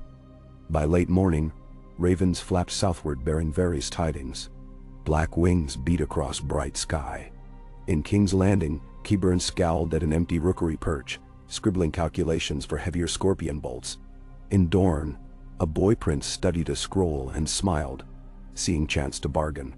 In the arbor, Lord Redwine weighed vintages against promised trade concessions, and across each parchment, the same sentence burned. Aegon Targaryen lives. And an Baker. Winterfell's yards rang with drills. Jon donned gambeson to spar the Vale Sir Ilyn Hunter. Sweat steaming in cold air. Each clash of sword reverberated with the future's echo. Daenerys observed from a balcony before descending to test the weight of a northern spear, surprising the troops with skill learned on Astapori fighting sands. Laughter, cautious at first, bubbled. Bonds knit. Stitch by stitch. That night, Jon visited the rookery. He wrote 2 letters, one to Cersei, inviting surrender under terms sparing civilian blood, another to Samwell Tarly at Old Town, requesting every scrap of lore on Valyrian signal horns, rumored able to sway dragons in flight. He sealed them with mixed wax, gray and red. In his chamber later he found Daenerys waiting, dragon circlets set aside, silver hair unbound. She spoke little. They stood at the window watching moonlight glimmer upon Rhaegal's resting form. At length she laid a hand over Jon's heart. "It beats like a war drum," she murmured. He covered her hand. "For you, for them, for what comes." She leaned her forehead to his. "When it comes, promise we decide together." He nodded. She searched his eyes. "Wear it." "I swear." They slept little that night, passion and fear tumbling them together like flints sparking a single flame. And were her? At the edge of first light, a rider galloped through the hunter's gate, horse lathered, banner flapping, black field, red-eyed stag pierced by lightning. Houses gathered. The rider slid down, dropping to one knee before Jon and Daenerys in the courtyard. "From Storm's End," he gasped. "A message from Lord Edric." He offered a scroll sealed with stag and comet. Jon broke it, read swiftly. Then he met Daenerys' glance, an iron resolve hardening. He spoke aloud for the gathering lords. "Edric Storm pledges the Stormlands to our banners. In return, he requests justice for the murder of his cousins murdered by Lannister order, and relief grain for his folks still hungry after the long night. Jon rolled the parchment closed. "We will give both." Cheers, cautious but genuine, spread. Snow began to fall again, soft as sifted flour. Above, dragons answered each other with low rumbling calls. War loomed, but in Winterfell hope kindled, shared between wolf and dragon alike. And somewhere beyond horizon's curve a queen of lions plodded, counting her wildfire jars, even as ravens whispered of a realm turning. Beyond. In the blackest hour of that night, Jon woke from troubled dreams. He slipped from bed, careful not to rouse Daenerys, and padded to the shuttered window. Clouds ripped away from the moon, revealing Winterfell blanketed luminous white. For a moment, all seemed still. Then movement. A figure walked the outer parapet alone. Bran, cloaked, wheels of his chair turning unpushed. Jon blinked, heart thudding. Suddenly Bran stopped, lifted his face to the sky. Across the yard Ghost raised his muzzle, crimson eyes glowing. A hush washed the castle, deeper than mere silence. It felt like the world inhaled. Bran stretched one hand toward the full moon. In that breath, Jon felt something shift, an invisible current, like the turning of a great key in an ancient lock. Bran lowered his hand. Somewhere distant, a direwolf's howl answered. Jon waited for sound or sign, but none came. Yet the sensation lingered. The road ahead had bent imperceptibly, altered by a gesture measured only by gods. He returned to bed, slid beneath furs beside Daenerys.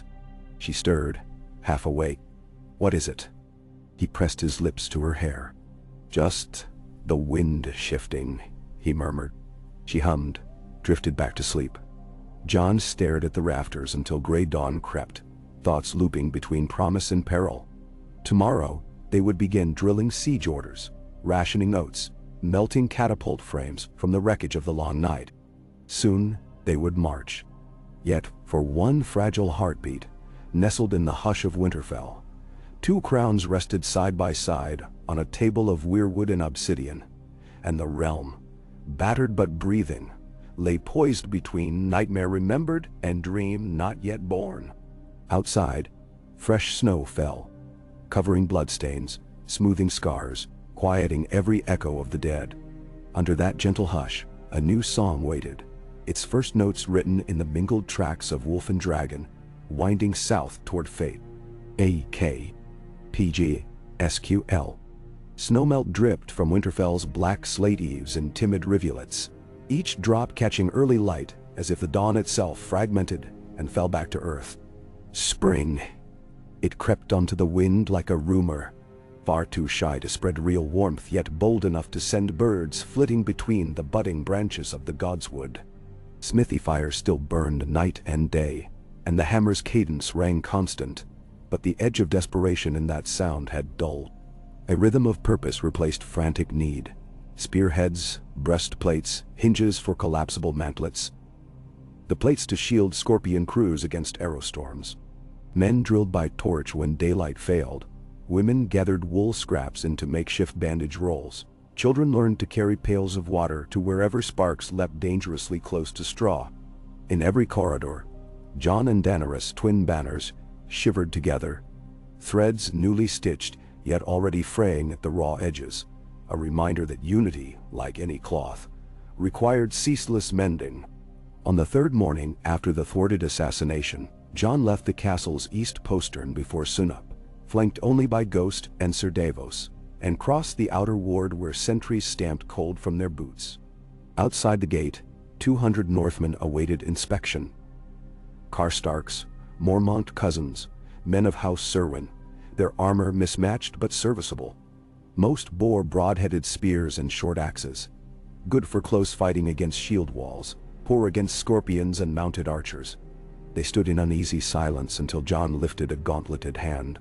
"You ride south with me to Moat Cailin," he told them, voice carrying like a horn note in the crisp air. "We will refortify the causeway and hold the neck while the main host musters. Every bolt Cersei fires, every rock she hurls, must cross that bottleneck first.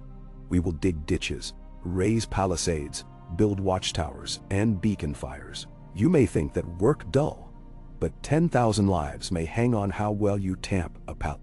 A farmer's son near the front swallowed, then squared his shoulders. Jon looked along the ranks, caught the gaze of a gray-bearded Cersei who had lost 2 fingers in the long night. We fought the dead and won, Jon said, softer now but fiercer. Our courage wasn't spent, it was proven. Today, we carry that proof south, so our brothers need never doubt their backs. Ghost trotted ahead, white fur brushing men's greaves. The direwolf's presence drew a ripple of cautious pride. Jon dismissed the company to saddle their horses and turn toward the stables, Davos at heel. Holding the neck is sound, Davos murmured. But Cersei is no Night King. Earthworks won't cow her. Men are now on? They'll slow her, Jon answered. Slow her long enough for dragons to rule the sky and rams to break her gates, or long enough for her own city to rise against her. Davos nodded, but his lined brow betrayed lingering doubt. What troubles you? Jon asked, halting near the hayloft ladder. Davos tilted his head, choosing words. The men trust their king. They see a dragon beside him, and they think no wall can stand. But I served a king who believed fire alone could win. When fire fails, hearts break. His voice dropped. Keep Daenerys' flame pointed outward, lad, lest it scorch what you mean to save. Jon gripped Davos' shoulder. I'll remember, he said, though he felt the weight of the promise like cold iron. By midday, the Moat Cailin detachment rode out beneath snapping banners, hooves squelching through slush on the King's Road. Jon watched until the tail of the column vanished into the tree-shadowed south, then crossed the yard toward the library tower where Bran waited. Reports had come. The southern avatar of the Weirwood net whispered warnings through Bran's warging dreams, flickering images of scorpions being reassembled, sails stitched with the kraken joined to the lion, wildfire barrels hidden in cellars beneath King's Landing's Sept of Bela. Jon mounted stone steps 2 at a time, Ghost padding beside him. Bran occupied a half-circle window seat, a leather-bound book open, but unread on his lap. Sunlight haloed him, revealing how pale he had grown. He did not glance up as Jon entered. Instead, he stared across the courtyard to where Unsullied drilled with long shields whose shapes mimicked dragons' wings. At length he spoke, voice brittle as frost. I saw Euron Greyjoy's fleet anchoring near Tarth. Harbor defenses were bribed, left the channel open. They'll resupply water and salted fish.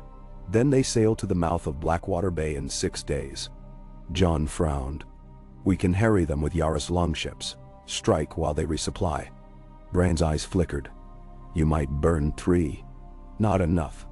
Their flagship's hull is clad in ironwood and boiled leather. Fire will scour its deck but not sink it. One chance remains. Storm from the northeast. 3 days hence. Heavy waters. If Drogon sets their masts alight during that storm, sails cannot be cut away swiftly. Ships will founder. Dadriksen. A dragon flight in a gale could drown, Jon said. True, Bran allowed, placid as a lake. But a fleet will drown more certainly. Jon exhaled slowly.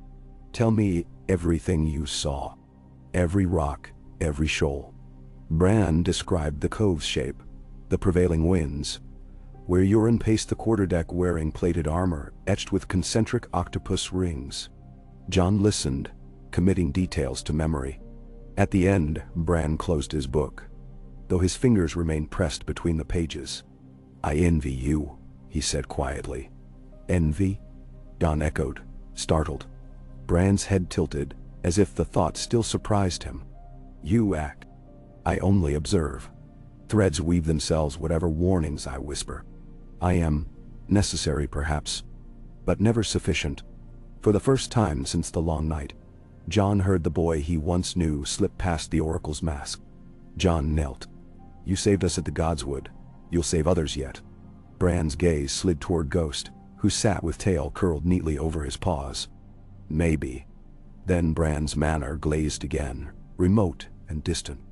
Beware steel beneath smiles, he murmured. A coin of 2 faces flips unseen. Whose coin? Jon pressed. Bran's eyelids drooped. Too many hands for me to name. Jon waited, but Bran offered nothing further, so he rose and left, mind churned. Steel beneath smiles. Did Bran mean Varys letters creeping outward on raven wings? Or commanders who bowed yet muttered dissent at twin monarchy? The weight of crowns threatened to bend his neck. He pushed those doubts aside for action. The sea needed watching. Dialogue with Yara must be urgent. Down the stair he nearly collided with Tyrion, who emerged from a side corridor, cheeks flushed as if he'd marched the entire perimeter. "Your Grace," Tyrion greeted, breath puffing. "I thought I'd find you here. A raven from the Riverlands. Lord Edmure Tully pledges troops, 2,300 at last count. They muster at River Run and can join our main host. En route. Through the Gold Road. An encouraging sign." Jon nodded, though Tyrion's smile faded under closer scrutiny. "Something else?" Jon asked. "Varys," Tyrion said, lowering his voice. "Ravens left the rookery earlier than dawn. Half a dozen at least. I questioned him. He claims they carry mundane logistics. Stockfish orders to Duskendale, parchment requisitions to Old Town. His assurances ring hollow. Now, you think he spreads rumor of my birth?" Tyrion's brows knotted. "I think he hedges. Before choosing a side, Varys ensures the widest possible garden for whichever flower eventually blooms. He may be scattering seeds of doubt, awaiting whichever sprout offers shade." Tyrion touched the new scar on his cheek, a shaving mishap that morning, though rumor already said he'd earned it besting Bronn in a friendly duel. For now, he counsels patience and secrecy. But the day may come when the spider builds a strand angled away from you. Jon sighed. "Keep him close. A spider on your palm spins fewer webs in your chamber." "And so, agreed," Tyrion said. "By the by, Daenerys sends word. She's chosen you to oversee dragonflight drills before Yara's raid. She flies Drogon alongside your Rhaegal. Says the sky must see its twin sovereigns." His smile was wry. Jon inclined his head. "Tell her I'm honored, and I'll be ready at dusk." Wow. Dusk brushed the sky in wine-dark hues as Jon strapped the saddle cradle to Rhaegal's broad back with Grey Worm's assistance. Maesters had packed sweet herbs into the dragon's puncture wound. Already fresh scale buds ringed the brake, shining green gold. Jon swung into the high seat, leather creaking. Rhaegal rumbled, nostrils flaring smoky plumes. Across the inner bailey, Daenerys mounted Drogon, her midnight gown replaced now by leather flight jerkin and gauntlets worked in black dragonhide. Torches dotted battlements, but the yard lay mostly shadowed, kept clear in case a takeoff went wrong. Snow crunched under the dragon's talons as Jon guided Rhaegal forward, Ghost standing sentinel at the gate. Daenerys met Yon's gaze across the space. No words reached between them, too much wind, but their eyes steadied each other. She raised one gloved hand. Jon mirrored it. Together, they leaned forward. Wings opened with concussive force, and the dragons leapt. Air roared past. Night smothered noise except for the thunder of wings. Jon ducked low behind Rhaegal's neck ridge. The dragon's heartbeat pounded beneath scales. He forced his own breaths to match that rhythm. Below, Winterfell shrank to a lantern-studded knot amid dark plain. Drogon soared alongside, immense shadow wreathed in starlight. They banked southeast toward the flatlands where mammoth herds once roamed. At a signal from Daenerys, an arm lifted, a downward plunge. Drogon executed a spiral dive. Jon clicked tongue against teeth. Rhaegal tucked wings half-folded and followed. The air trembled at their passage. Jon tasted snow clouds on his lips. At 500 feet Daenerys fired a burst of flame. Jon answered with green-gold torrent. Two ribbons of light intertwined through darkness, illuminating the dragon's scarred flanks like molten banners. This was show as much as drill. Watchfires on the walls would witness, and tales would carry south. The twin sovereigns rode the night as one, yet this glory bore risk. Jon remembered Bran's warning. Future hinged on mercy. Dragonfire tonight roared harmless across empty fields. Could he keep it harmless when city spires tempted flame? They rose again, wings pumping. On the northern horizon winter storms brewed, ominous thunderheads lit from within by sheet lightning. Daenerys veered left, away. Rhaegal shivered, eager but obedient. Jon pulled bridle lines and wheeled back to Winterfell after an hour in the sky. Landing jarred his knees. He dismounted, heart hammering with exhilaration and dread. Daenerys slid from Drogon's neck, face flushed. "He flies true," she said, nodding toward Rhaegal. Jon stroked the green dragon's crest. "Your ointments heal swiftly." A stable hand approached with news. Maester Walken requested both monarchs at once. Urgent. Jon and Daenerys followed through torchlit corridors to the Maester's tower. Walken bowed, stooped more than usual. "Forgive haste, your graces." Raven from River Run. Lord Edmure's scouts captured a rider bearing sealed correspondence. Code indicates Qyburn's cipher. They deciphered 2 words: tears and everywhere. Tyrion, who stood beside the hearth, poured wine into 3 cups with shaking hand. "Tears of Lys," he whispered, voice brittle. "Odorless, tasteless, kills within a day and simulates stomach fever. Qyburn must plan mass poisoning." Walken's voice trembled. "Scouts say the letter traveled by way of the King's Road toward the Twins. That suggests dispersal north as well as south." Daenerys' fists clenched. "We must secure every well, every barrel of cider. Command traveling merchants to submit to inspection." She turned to Jon. "This is not war, it is plague." Jon's mind raced. "We need Sam's treatise on lice tears, symptoms, antidotes if any. And Maester Pylos in White Harbor brewed charcoal poultices for fish toxins, worth trying." Tyrion drank, grimacing.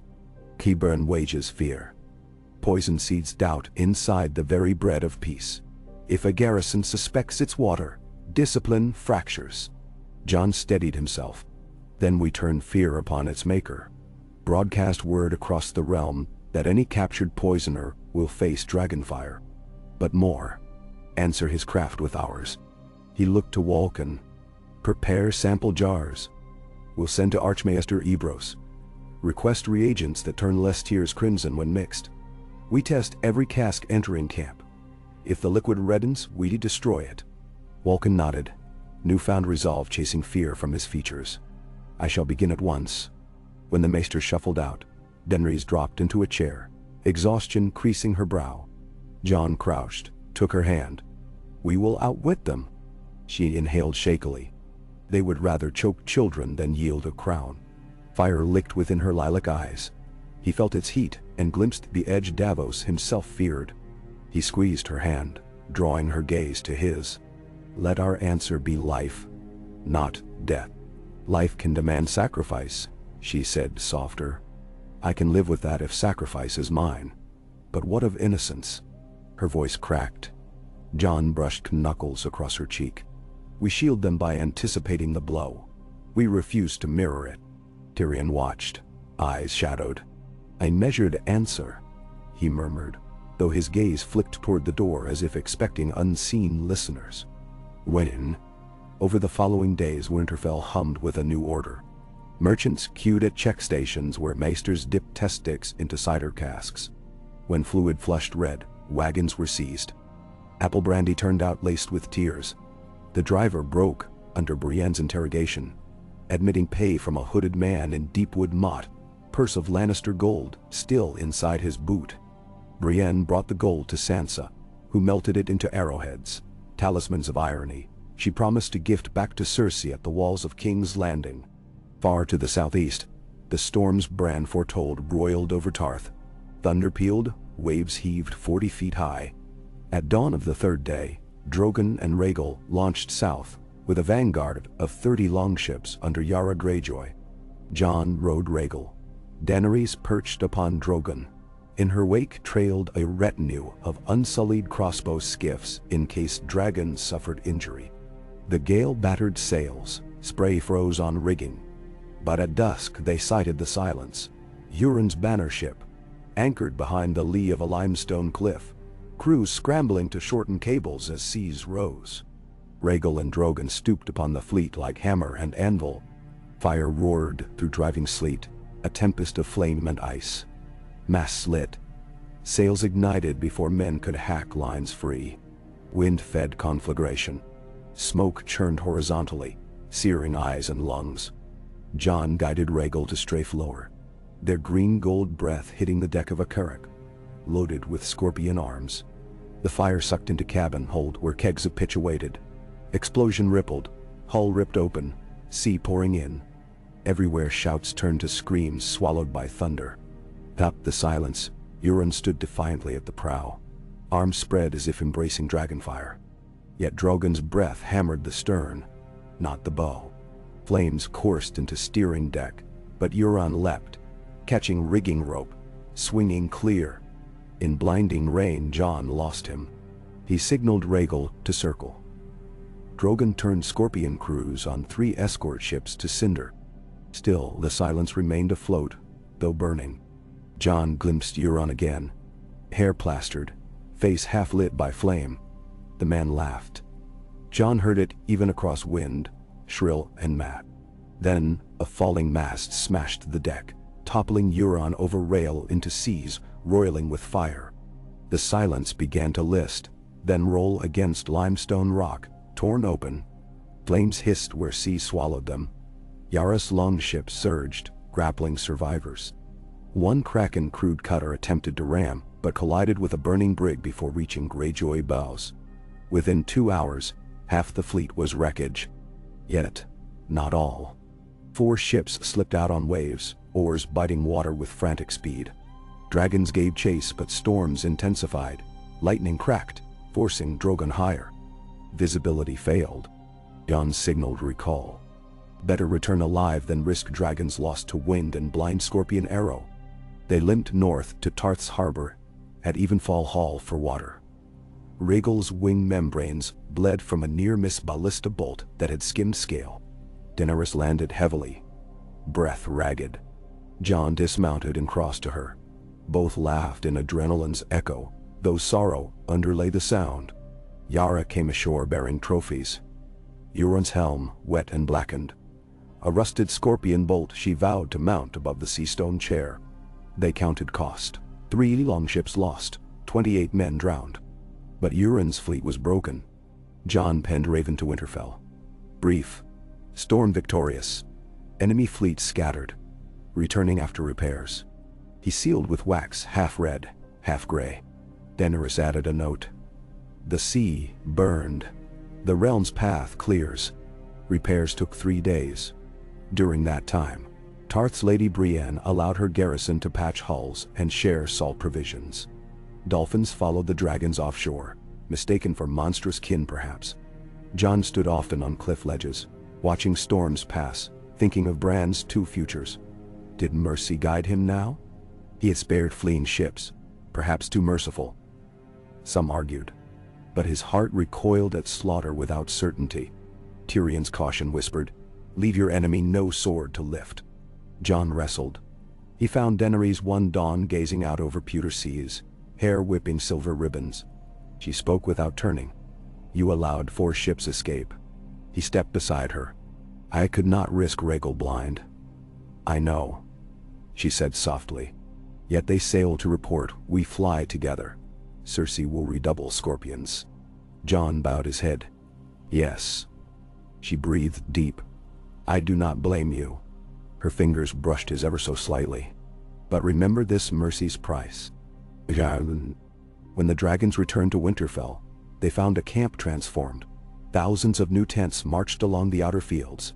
Tully trout, Aran falcon, reed lizard lion, even a handful of Martell sunspear banners curling in the cold. The air smelled of horse dung, wood smoke, fried oat cakes. Engineers, from the Reach, fashioned trebuchets using weirwood lever spools. Free folk cut saplings for arrow stocks. Overhead, a flock of ravens wheeled, messages darting in feverish loops. Jon sought Sansa first.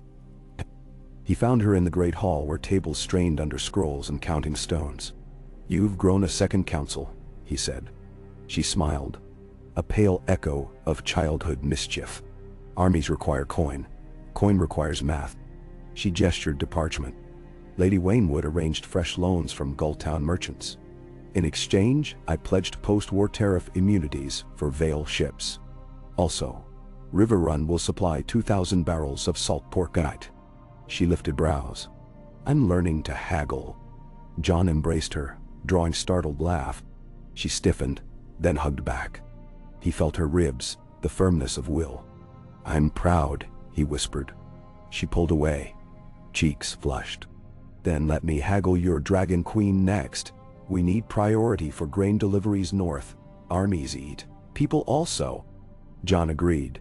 They arranged a meeting with Daenerys after supper. Before that could happen, Brienne arrived with Bran. The boy's eyes glittered, urgent. News from King's Landing, Brienne said. Raven signed by Qyburn. Cersei sues for parley at the Trident ford outside Harrenhal. She proposes meeting in 3 weeks. Envoys only. Each side no more than 10 unarmed. Daenerys read the parchment thrice. Trap, she said flatly. Tyrion frowned. Perhaps. But refusing makes us appear fearful. Bran's gaze focused on something unseen. 2 futures pivot there, he murmured. One flows crimson, the other gold. Daenerys glanced at Jon. We control terrain. The ford sits open fields. Dragons oversee. I will go. Jon's jaw tightened. Then I go too. Sansa, arms crossed, spoke. Harrenhal's ghosts alone should deter sanity. But if you go, let me accompany. Daenerys shook her head. Too many faces on one coin already. Tyrion tapped goblet. Better send Brienne. She keeps vows to both houses. Brienne inclined her head. I will stand where needed. Ghost growled low. Jon scratched behind his ear. We accept, but we set conditions. Lords witness, maesters present. The ford is ringed by our archers beyond agreed distance. One hidden scorpion for each of theirs, that must be parity. Tyrion smiled crookedly. Equality seldom sits well with my sister, but we will insist. Bran closed his eyes, whispered, beware the tolling of distant bells. Winds. Preparations for the parley consumed 10 restless days. As lords drafted fine print, the armies marched from Winterfell south in staggered waves. Snowfields gave way to muddy verges where first crocuses speared through. Rivers ran swollen with meltwater. Bridges groaned beneath ox carts laden with grain. Jon led a vanguard of Northmen, unsullied and Vale knights, the column stretching 3 leagues. Daenerys rode Drogon overhead at intervals. Rhaegal patrolled flanks. Children along the road cheered at dragons, though elders often knelt in prayer or terror. Nights they camped among hillocks. Fires studded darkness. The smell of wood smoke and onion soup drifted. Jon visited tents, listening to jokes. Offering salve for blisters. Soldiers marveled their king sat cross-legged upon a log and shared stew from common pot. Morale thrived. Yet as they marched deeper south, ghosts of the War of 5 Kings flickered. Burned farmsteads, orchards hacked for fuel, half-collapsed holdfasts. The land itself remembered swords. At Maidenpool they paused, reinforcing harbor defenses against any shard of Greyjoy retribution. Lord Mooton welcomed them, though whispers said his granaries strained. Daenerys commanded Dothraki riders to leave fields untrampled. She issued coin for every chicken taken.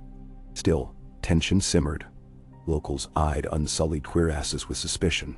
Some spat after Dothraki braids. Jon convened a council, ordering stewards to distribute cured venison from northern stores. He visited the Septon's infirmary, gifting Maester Walken's charcoal antidotes for listeers. Acts of mercy sow seeds, he reminded himself. On the 12th evening, Bran's raven arrived. Cersei had marched north with 10,000 and encamped near Harrenhal. Parley set for 4 days hence. Jon felt heart lurch, close now. Daenerys sat silent beside the fire, gaze fixed on coals. Shell pack every loophole with daggers, Tyrion warned. Daenerys' lips curved in shadow of a smile. We will attend with more than daggers, words forged in fire. Night deepened, wind rustled canvas. Jon left central fire to find quiet. He stood on bluff overlooking the moonlit bay. Tales said dragons fought storms here in ancient days. Now sea gleamed calm. Footsteps behind. Varys. "Majesty," the spider greeted, hands tucked. Jon tensed. "Oh." Varys cocked head. "I bring counsel, not conspiracy. I've read the small folks' letters. They fear new scouring of fire. Still they hail you, Snow the Just. If war must come, keep that title bright. Remind your queen that kings and queens who burn cities seldom keep them." Jon eyed him. And should she not listen? Varys sighed, breath white. "Then I must weigh my duty to the realm above my allegiance. Pray it never comes to that." He bowed and disappeared into gloom, boots silent. Jon's pulse hammered. "Steel beneath smiles," Bran had said. The spider's warning cut two ways, against Daenerys and against Jon if he let fire run wild. Responsibility thickened around him like chainmail. The ford of the Trident lay in silver under bleak dawn when banners arrived. River shallows glittered, sandbars jutting like knuckles. Harrenhal's blackened towers loomed distant, jagged against spring sky. Parley tents had been raised on opposite banks. Lannister crimson and gold on the south shore. Targaryen red and black interlaced with stark gray on the north. A temporary bridge of lashed barges spanned water. Archers lined ridges 1,000 paces back, bows unstrung per treaty, yet arrows laid at hand. On a nearby hill, Rhaegal perched, missing only his saddle. Drogon glided overhead, casting huge shadow. Jon stood beneath the northern banner flanked by Daenerys, Tyrion, Brienne, Davos, Grey Worm and Sansa, who insisted on attending despite earlier rejection, armed with crossbow concealed beneath cloak. Maester Walken and Archmaester Derek of the Reach came as neutral recorders. Across the water, Cersei appeared in black leather, gold gorget shaped like lion maw. Beside her loomed Ser Gregor, armor enameled bone white. Qyburn, in his drab maester's chain of iron, carried a ledger. Euron, missing presumed drowned, had clearly not returned. Instead stood Sir Harry Strickland of the Gold Company, armor polished. Trumpets blew. Both sides advanced to midpoint of bridge, meeting upon wide plank deck where table waited, bare save for quills and parchment. Cersei's eyes flickered to Daenerys' crown, then Jon's. "Twins," she drawled. "How, darling?" Daenerys' expression frozen calm. Jon silently counted archers' distance behind the queen. If Gregor lunged, arrows must fly before his sword struck. Cersei placed gloved hands upon the table. "I come to spare the realm needless suffering. You broke my fleet, bravo. Yet King's Landing stands impregnable. Its walls bristle with scorpions. My people will fight for hearth and home." Tyrion lifted brow. "You mean the same people you starved to pay sellswords?" Cersei's smile iced. "Spare me lectures from kinslayers." She faced Jon. "Bastard of Winterfell, or shall we say dragon spawn, lay down this fool's claim. Bend the knee, slay your she-dragon wife, and I will name you Warden of the North, free to rule in all but name." Laughter rippled from Targaryen lines. Grey Worm spat. Jon shook head. "I swore to protect the living. You wield poison and fear. The realm deserves better." He set a sealed document upon the table. Articles of unconditional surrender. Your forces disarm. You retain life in exile across the narrow sea. City spared, blood spared. Cersei lifted scroll, brows arching as she skimmed. Then she tore it. Paper fluttered like dead leaves. "Fool. Do you think I trust dragons not to roast me once unarmed?" Daenerys spoke, voice low but ringing. "I slew your fleet, yet left survivors. My mercy stands proven."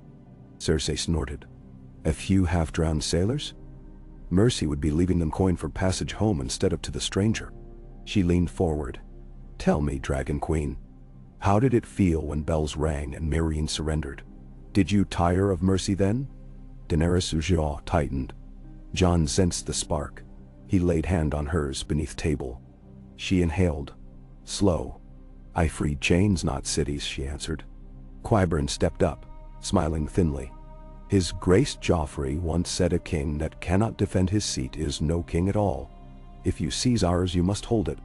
Your dragons may scorch walls, But plague will follow.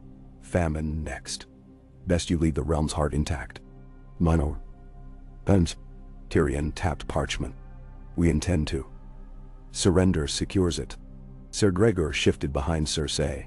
Boards creaked. Archers tensed. Cersei's gaze darted upward where Drogon circled. If the city burns, its ashes bury your claim. I propose a different path. She produced a red velvet pouch. From it, she withdrew a small glass vial, clear liquid. Tears of bliss in concentrated form, she announced. One drop kills a grown man. Qyburn has refined a method to disperse it as mist, a cloud that passes undetected. Release that cloud in King's Landing? She laughed softly. I lose subjects, yes, but your army loses victory. The city becomes grave. Dragonfire cannot cleanse invisible toxin. Her smile widened. Unless you fancy ruling corpses. Horror rippled behind Jon. Daenerys' fists whitened. Jon's voice came out ragged. Would you truly slay your own? To deny you? Yes, Cersei replied. And to spare them life under dragon rule. Call it mercy. Brienne spoke, eyes blazing. There is no honor in poison. Honor? Cersei mocked. Daintunio, ask your dead Renly about honor. Brienne's breath hissed. Tyrion touched her arm. Cersei dangled the vial. I offer peace. Withdraw to Winterfell. Keep your fief. Leave south to me, or watch mist drift on wind. Jon's mind raced. Seize the vial. Gregor would intercept. Kill Cersei. City might still hold caches. He considered Bran's futures. Bells tolling. Bells of surrender? Or bells tolling mass graves? Daenerys spoke, every syllable tempered steel. You threaten innocence to clutch power. I will not tolerate it. She looked at Qyburn. How many vials exist? Qyburn's smile thinned. Enough. Tyrion stepped forward. Sister, you become the Mad King revived. She slapped him. Gloved palm cracking. Silence. Blood welled at Tyrion's lip corner. He did not flinch. Jon felt the fork of destiny crackle. Invisible lightning between them all. His fingers found the wolf pommel dagger at belt. Not to draw but to steady hand. Beneath table his other hand still covered Daenerys. Her pulse hammered. Let us speak plainly, Jon said. You cannot defeat dragons. Poison or not, eventually, we breach city. You die. Your child, he gestured subtly at her abdomen, dies. Cersei's eyes narrowed, but she said nothing. Lay down arms, stand trial for crimes, live out your days. Your people live. Cersei's features hardened to marble. I choose crown or death. You'll have it soon. She flung the vial high. Gasps erupted. Then Gregor's hand snatched it midair, impossibly swift. He tucked it beneath breastplate. Jon's sword half-cleared scabbard. Archers drew. But Gregor remained still. Cersei backed away. This parley ends. She turned, cloak swirling, and strode toward southern bank. Qyburn followed. Gregor reversed, eyes black pits. Tyrion shouted after her. Cersei, don't do this! She did not pause. Within heartbeats, she stood among her guards. Riders escorted her upslope toward dark towers of Harrenhal. Jon inhaled. Archers hold, he ordered. No blood. He sheathed sword slowly. Daenerys' eyes blazed violet fire. She will unleash that mist, she whispered. We cannot tarry, Sansa whispered in fury. Then burn Harrenhal now. End it. Silence pressed. Jon's mind whirled. Burn fortress, risk prisoners inside, raise specter of Targaryen wrath. Wait, risk poison. Bran's futures flickered. Tyrion wiped blood from lip. We intercept the vials before they reach the city. Qyburn can't have manufactured many. Laboratories leave trails. Daenerys turned to Grey Worm. Dispatch unsullied scouts south and west. Seize every apothecary and alchemist shop from here to King's Landing. Interrogate. Grey Worm saluted. She faced Jon. But if we fail, Jon filled his lungs with river-scented air. If we fail, we storm the city before mist can spread. Swift and surgical. She searched his eyes. "You will wear that crown beside mine even as the sky falls?" He nodded. "Yes." "We." The march resumed, pace doubled. Scouts fanned widely. Brienne rode ahead with Vale Rangers, capturing couriers in crimson cloaks. Under questioning, even without torture, some confessed shipments of glass vials hidden within wine barrels, bound for sept cellars. Others claimed caches inside granaries. Each confession plotted points on Jon's map, painting a spiderweb of hidden threats. At night, Daenerys paced tense, sleepless. Jon joined her under cold stars. "I fear the spiral," she confessed. One atrocity answered by greater. Jon clasped her shoulders. "We hold center. We refuse spiral. Some will die," she whispered. "All wars kill," he answered. "But we decide if deaths carve path or pit." She studied him. "And when the bells ring," he recalled Bran's whisper, "then we listen closer than any time before." And so, outside an abandoned septi near Duskendale, scouts discovered an underground workshop.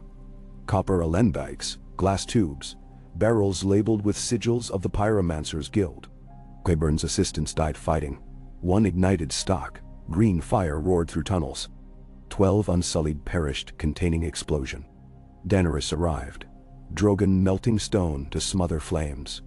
In the ruins they found Crate of Tears vials intact. Jon exhaled, progress done. Yet each victory came dear. The longer armies remained in Riverlands, forage thinned. Small folk grew fearful. Sporadic skirmishes with Lannister outriders bled men. Sansa's ledger showed arrow shortages. Tyrell wagons laden with wheat lagged behind due to flooded roads. Tyrion proposed diverting to Stony Sept to resupply. Jon agreed, but Daenerys argued delay risks Cersei finalizing Toxin. Tension sharpened, a single quill stroke away from fracture. At council that night, voices rose until Bran, silent all along, spoke. "A choice. Swift strike risks innocent lives if mist already laid. Delay risks Cersei finishing work. But there is a thread neither has seen." All fell quiet. Bran closed eyes. King's Landing cellars once stored wildfire under Mad King. Many casks remain, sealed but volatile. Qyburn tests poisons in bowels of Red Keep near those casks. Tyrion's eyes widened. "If we breach that wing and ignite controlled burn, we destroy his stores and his research without torching city." Jon leaned forward. "How controlled?" Bran's pupils shrank. "The tunnels flood seasonally. Sluice gates connect to river channels. Fire can be starved with water if gates opened." Daenerys considered. "We insert small squad while dragons distract scorpions above. Storm cellars, breach casks, flood tunnels. Risky, but less than citywide inferno." Brienne volunteered first. Arya, newly arrived from scouting prisoner camps, offered too. Jon hesitated. The girl's stealth unmatched. He chose Torgud, a silent, unsullied sapper. Gendry for smith skills. Davos for lockpicking. 5 would go. Plan set. Gory. Approaching King's Landing dusk later felt surreal. The capital's distant walls glowed rose under setting sun. Refugees camped along rose-red ditches, faces gaunt. They scattered at sound of hoofbeats. Rhaegal flew high to avoid scorpion range. Drogon paced cloud edge. The main army halted at ruins of Duskdoor village, 6 miles out. Under cover of night, the infiltration party advanced. Arya led, garbed in muck-gray leathers. Davos followed, hands trembling softly until he muttered a prayer to the mother. Gendry hefted small smith hammer. Torgud bore packs of black powder. Brienne wore light mail, oathkeepers strapped across back. Jon watched them slip into reeds along riverbank, then disappear. Hours passed. Overhead, Thunderheads massed. Jon stood beside Daenerys on outcrop, scanning torchlit ramparts. Scorpion silhouettes tracked dragons. Ballista bolts occasional but blind at altitude. Daenerys called Drogon down just beyond range. His frustrated growl rumbled earth. Midnight. Woe. A faint orange bloom unfurled below the red keep. Small at first, then blooming wide. Jon's heart seized, too large. But moments later, river sluice gates burst. Plumes of steam hissed. A muted boom followed. Distant towers shivered. On ramparts, confusion flowered. Horns sounded, but no scorpions fired. Dragons soared forward, flame blotting towers. Jon signaled cavalry to advance but stopped beyond arrow range. Infiltration team emerged through postern, before dawn, soaked, smoke-streaked, yet alive. Arya's hair singed, Gendry coughed. Torgud's left arm blackened, but moving. Brienne carried Davos who limped, arrow-grazed calf. Casks destroyed, Arya reported, voice rasped thin. Flood doused fire. Qburn's lab buried. Jon gripped her forearm. You did it. But victory rang incomplete. Refugees now surged toward open gates. City Watch distracted. Chaos inside rumored. Some cried wildfire burst in tunnels where prisoners toiled. Others claimed plague. Qyburn rumored dead. Cersei silent. Tyrion studied smoke curling lazily above walls. The lion's fangs dulled. Time to roar. Naeus. Daenerys turned to Jon. We give them dawn to surrender. If bells ring, city stands. If not, she didn't finish. Jon nodded, though dread churned. And Wani. Dawn painted sky blood red as dragons took positions atop Aegon's hill. Jon astride Rhaegal, Daenerys upon Drogon, lances of sunrise goring ramparts. Below, Jon saw civilians streaming into sept squares, waiting, praying. Golden Company formed ranks beyond Lion Gate, but many glances skyward betrayed faltering morale. Jon's horn sounded parley, no answer. Drums thudded, war imminent. Jon's inner voice, soft yet adamant, whispered, "Hold until bells." He guided Rhaegal to hover, wings smashing air. Daenerys circled closer. Scorpions loosed bolts but missed. Her eyes sought city's great bell tower of the Great Sept. She stared as if willing rope to move.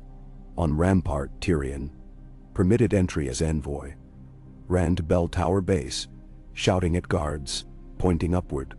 Jon could not hear words. A captain hesitated. Chaos churned. Then, a long peal clanged, deep bronze note rolling across rooftops, like promise of rain. Another followed. Bells, bells ringing. Jon's lungs emptied with relief.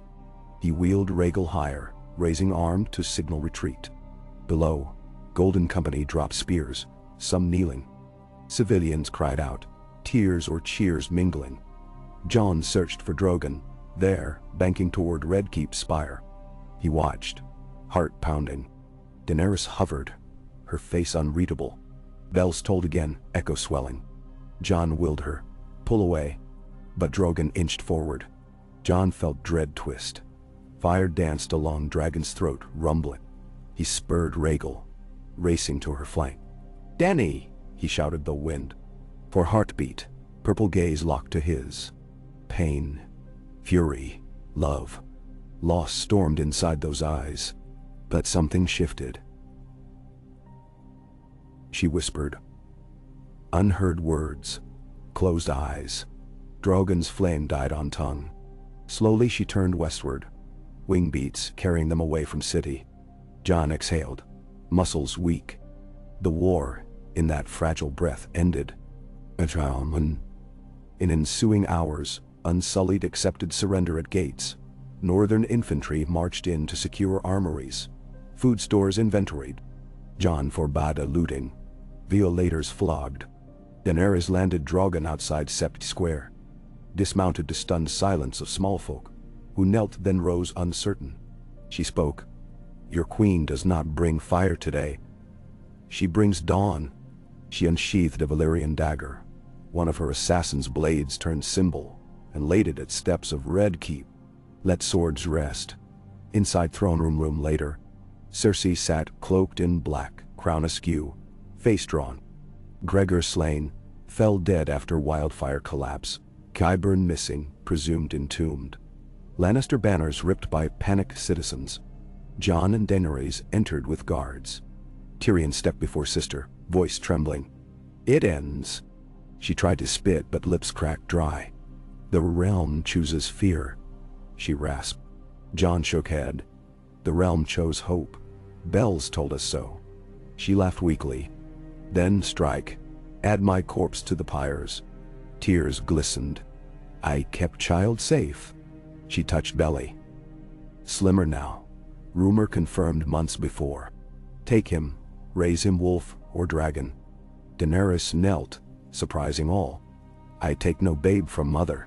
Stand trial. Live for child's sake." Cersei's eyes widened. "Trial? Crowd would flay me." Jon spoke. "We grant secure chamber under sept guard, neutral masters to attest health. Childborn, you face tribunal of great council. Perhaps life in exile still lies open." "No, enemy." Tyrion's eyes misted. "It is more mercy than you offered others." Cersei's shoulders slumped. Guards led her away. When doors closed, silence heavy, Daenerys swayed. Jon caught her. She buried face in his chestplate. "I chose mercy," she whispered, incredulous. "They will call it weakness." "Let them," he murmured. "We know strength it took." He stroked her hair while bells still tolled. Now victory bells. Not surrender alone. And now we. Weeks later, great council convened in Dragon Pit. Sun bright, daughter white. Lords sat on stone seats beneath cracked dome. Stark. Targaryen. Tyrell. Tully. Martell. Aeron. Greyjoy. Baratheon. Reed. Small folk representatives allowed voice for first time. Bran presided, wheeled to dais, his gaze serene. Tyrion stood, voice firm. "The dragon and the wolf have shown mercy where fire begged to burn. Let that be precedent. Shall we bind realm under dual crown henceforth, or adopt elective council each generation?" Debate raged long. Jon spoke of duty, Daenerys of chains broken. Sansa advocated northern independence under loose federation. Yara championed ironborn autonomy. Willis Tyrell argued for rotating small council to check dragons. Through all, Bran watched. At length, compromise. Dual monarchy remains this reign. Thereafter, realm chooses by council of lords and elected burgesses. Northern kingdom granted right of limited self-rule, as did Iron Islands and Dorne. Dragon Pit erupted in mixed cheers, grudging nods and some grumbles. Ceremony crowned resolution. Jon and Daenerys, side by side, upon refurbished dragon throne, forged from melted red keep ramparts. A seat less jagged than iron throne, symbolic tempered steel and stone. Jon pledged to wield power as shield before sword. Daenerys pledged to breathe flame only as light in darkness. Ravens flew with words of new order. In White Harbor children rang bells, in Dorne perfume spilled in celebration. In distant slave cities, freed captives toasted dragon-wolf reign. That night, under lanterns strung between burned pillars of Dragon Pit, music played. Jon watched Daenerys dance with Arya, laughter bright. Sansa conversed with Lady Tyrell beneath blooming lemon trees imported from Dorne. Bran spoke to maesters about histories yet unwritten. Tyrion approached Jon, 2 cups of arbor gold. "To improbable ends," he toasted. Jon clinked. "To improbable beginnings," he corrected. Fireflies drifted. Somewhere in darkness ghost howled, answer taken up by newborn pups in kennel yards. Above, Drogon and Rhaegal curled tails upon broken dome, wings mantling protectively, their breaths slow pillars of smoke into star-freckled sky. Peace, Jon knew, would prove as fragile as blown glass. Yet tonight the realm exhaled. First full breath since long night. Bells had rung mercy into being. Steel beneath smiles melted, if only partly. And amid melting something stronger took shape. A promise hammered not by conquest, but by restraint. He found Daenerys atop a low parapet, city lights flickering beyond. She leaned against him. "Tomorrow laws, taxes, petty quarrels," she sighed. "But tonight, Jon said. "Let the city dream." He kissed her forehead. Her reply was soft. and let dragons guard that dream. Behind, Drogon's eyes slit open, golden, watchful, reflecting torchlight, but no longer searching for enemies, merely keeping vigil over a realm newly born from ashes tempered by mercy. Bells tolled once more, distant, gentle, the hour, not alarm. Their echoes intertwined with night music as if composing first notes of that fragile, luminous song Bran glimpsed long ago beneath blood-red leaves. The song of ice and fire carried forward, not on wings of war, but on breath of a people determined that dusk never again usher a night without dawn. Okay. Hey. PGSQL. The hot breath of summer settled over the seven kingdoms in a slow, uncoiling wave, and with it came an uneasy quiet, as though the land itself had paused to listen for the next thunderclap. North of the Trident, barley stood knee-high and bright, yet whole swathes of fields lay untended where war had repeatedly trampled the soil to raw mud. Southward, the charred walls of King's Landing put up a facade of calm. No new fires blazed, no bodies hung from the gates, but in the lateness of each afternoon, the heat gathered inside those walls like trapped dragon's breath, and tempers flashed as quickly as flint striking steel. In the throne room of the Red Keep, rebuilt in austere stone, shorn of sword spikes and melted iron, Queen Daenerys and King Jon held their first formal audience since the Great Council's decree. 40 petitioners queued beneath freshly polished columns. The hall shimmered with torchlight, and between each petition, Daenerys felt the slick itch of sweat beneath her gorget. Twice she caught herself longing to shrug out of her black armor and simply breathe salty sea air from a balcony. But protocol forbade such liberties. She forced her body to stillness and her mind to patience while they heard matters as petty as pig thefts and as grave as Dornish diplomats demanding tariff concessions. Jon, seated to her left, treated every voice as though it might foretell the realm's fate. He leaned forward, hands steepled atop the new throne's armrest, nodding while a small folk widow pleaded for cedar planks to patch her storm-wrecked roof. "See Master Gendry in the shipyard," he told her. "The crown will supply timber and 2 carpenters for a day." The promise cost coin, but Daenerys did not correct him. For weeks Jon's generosity had become a symbol, and coin poured all but uncounted from Reach coffers courtesy of Lord Willis Tyrell. Better gold than resentment, she reminded herself. The 29th petitioner was announced as Master Marwyn of the Citadel, bearer of revised tax schedules. A stout man with a boiled leather satchel strode forward, spectacles sparkling and unfurled grease-stained parchments. "Your Graces," he began, already sweating. "The crown's projected harvest tithe will fall short by 20% unless wharf taxes in Old Town and Gull Town increase." He launched into ratios and tonnages. Daenerys heard murmurs ripple behind her dais.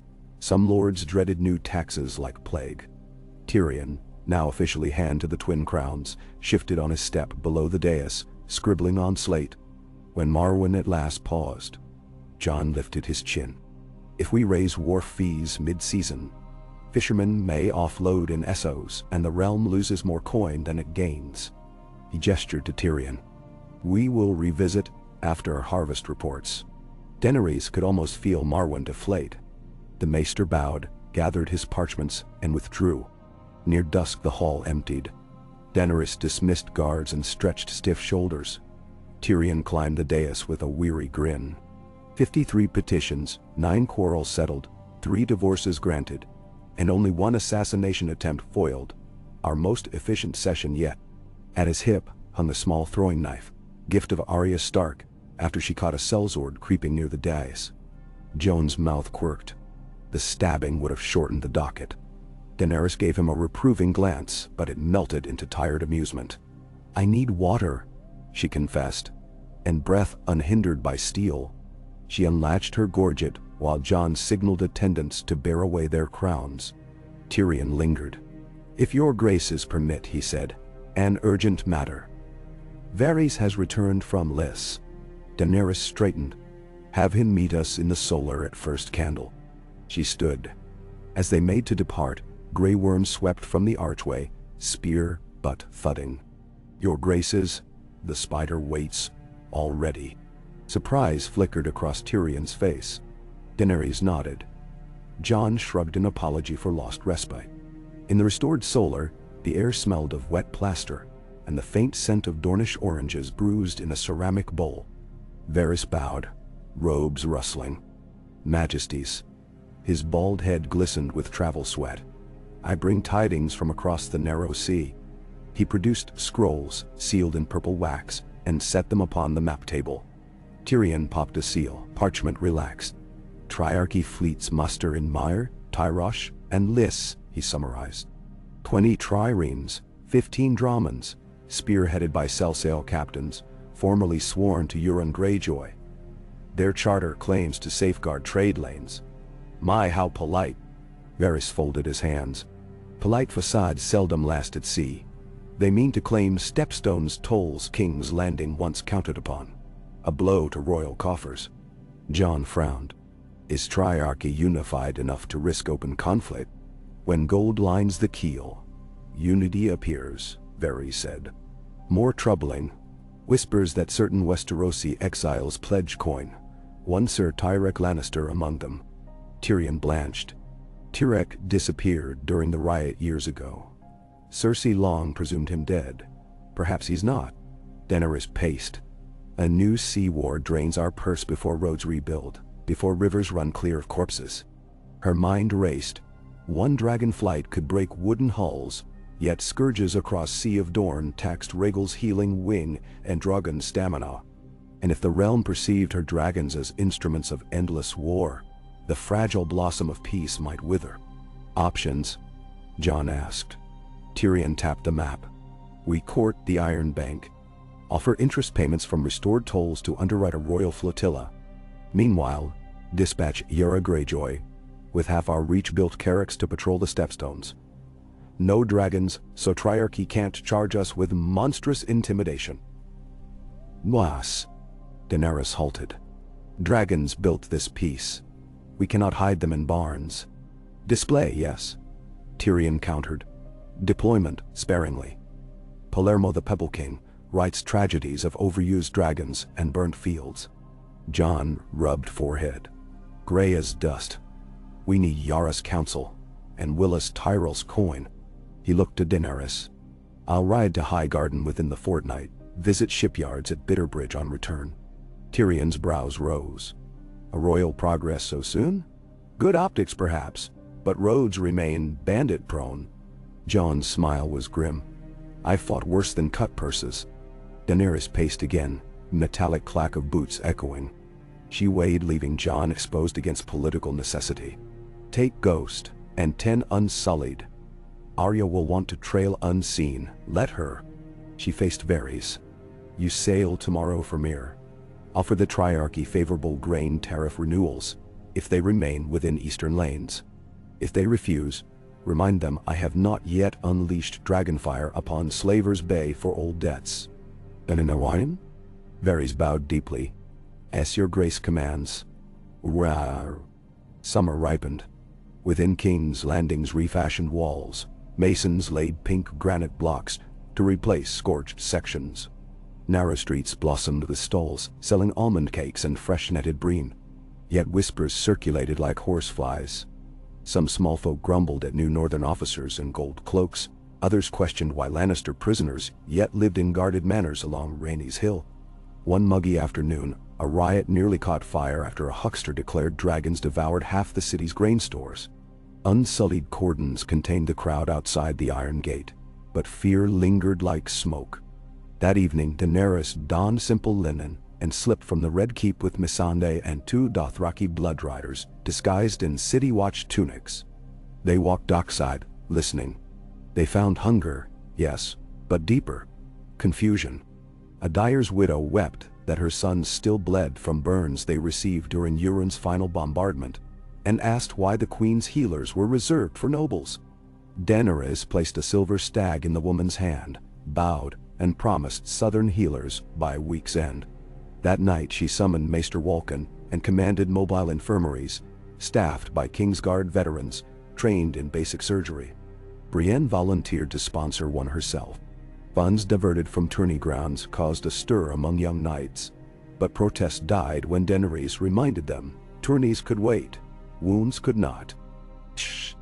North of God's Eye, Jon's progress wound through charred plains and reborn meadows. In each village he dismounted, met mayors, shared salt deshigodat. Ghost trotted at his side, tail high. At Highgarden, Lord Willis greeted him with orchard wine and led him through terraces heavy with roses. They settled beneath a sun-dappled arbor, smelling of honeyed stone fruit. Tyrol coffers have fattened on summer trade, Willis admitted.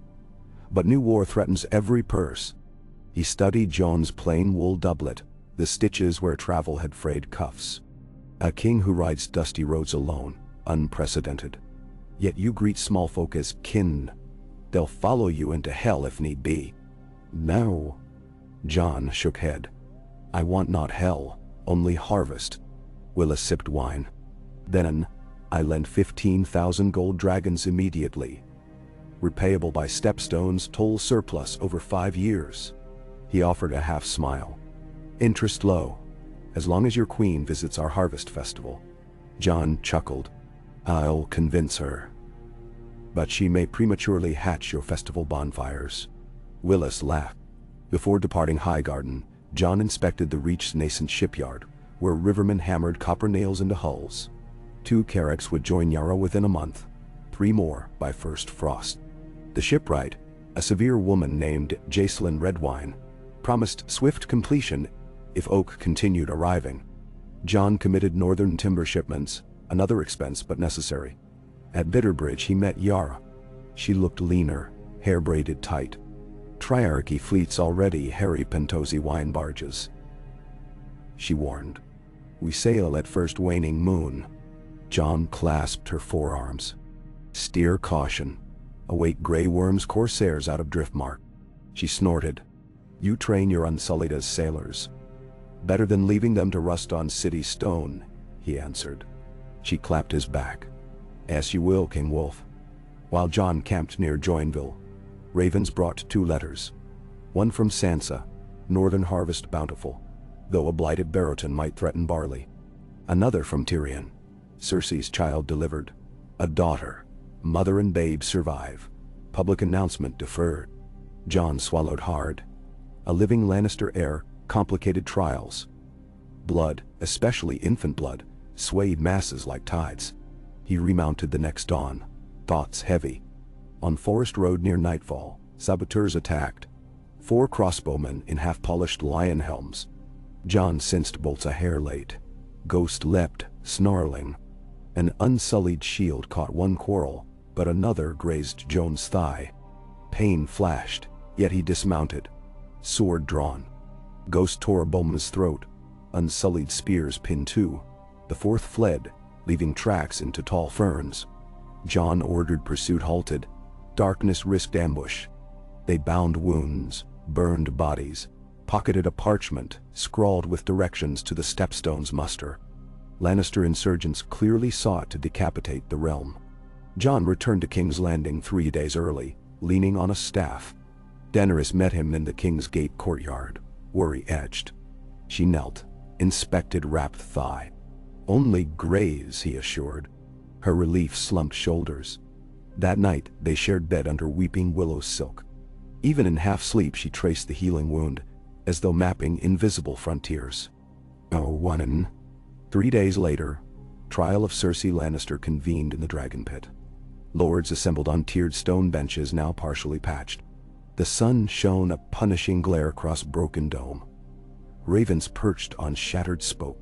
At center dais stood a modest wooden dock, high enough for all to see the accused.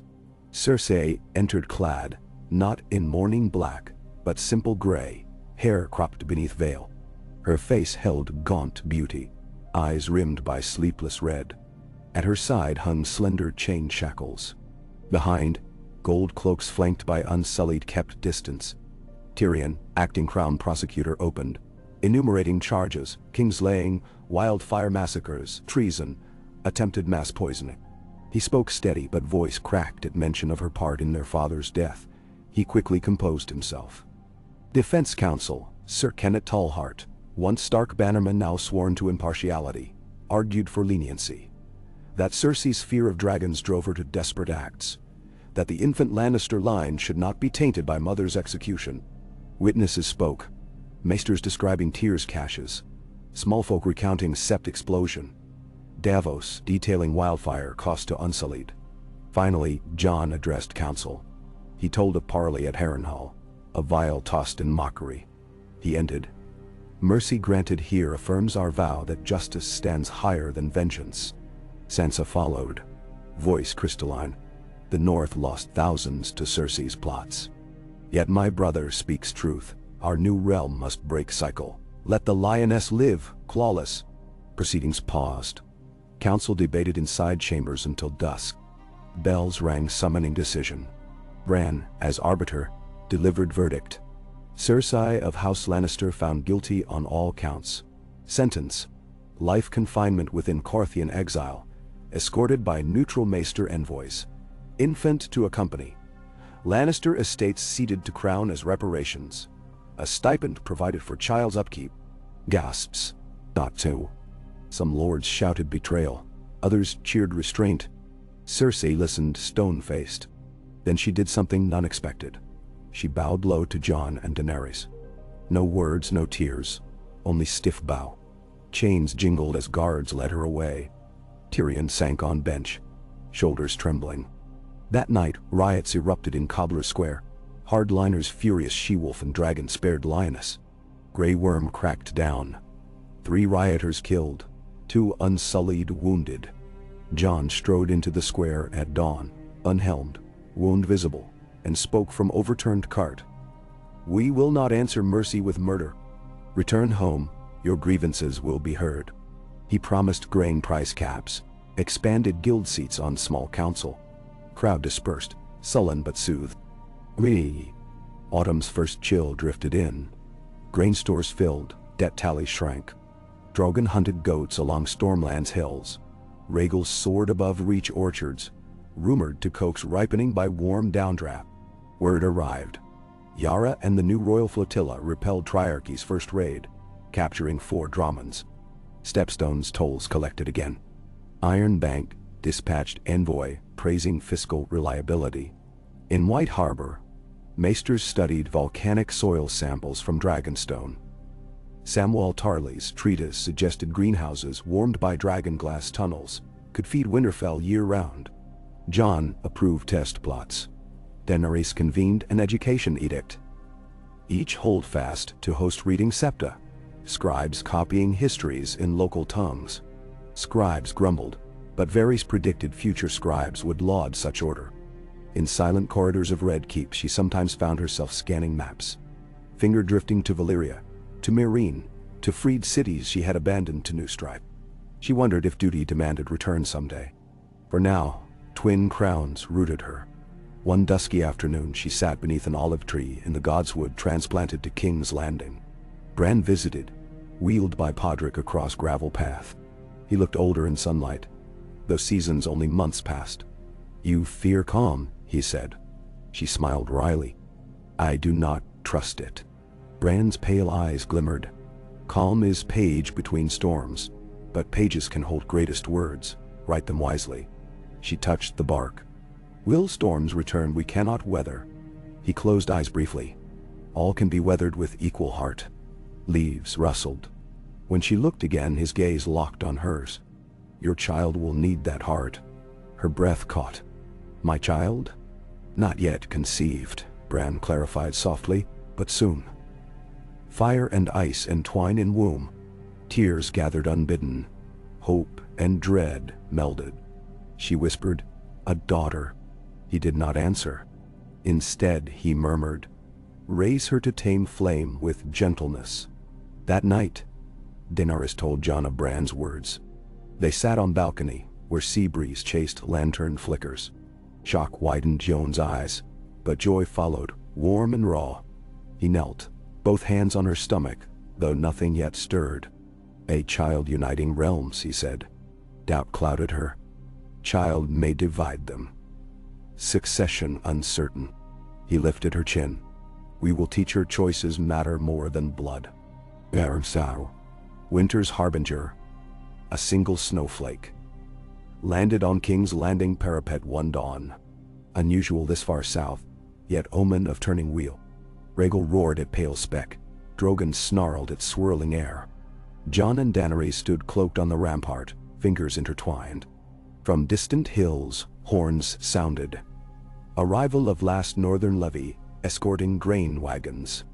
Below, streets bustled with merchant chatter. Bells chimed from sept to mark midday prayer. The kingdom breathed, scarred but living. Pettiness sprouted, tavern scuffles, bribed portmasters, but also kindness. Sept is tending orphans with coin donated by squire who once served Lannister. Across narrow sea, triarchy reopened negotiations. Word from Dorne spoke of water gardens ready to host Winter Peace Summit. Somewhere, Cersei walked Karth's Whispers Market in plain cloak. A babe at breast. Rumor only, yet rumor held power. Daenerys looked at Jon, eyes reflecting dawn. "Storms ahead," she said. He nodded, face solemn yet serene. "We'll steer through." Breezes shifted. Sails snapped in harbor. Ravens leapt. Below, Ghost observed city gates.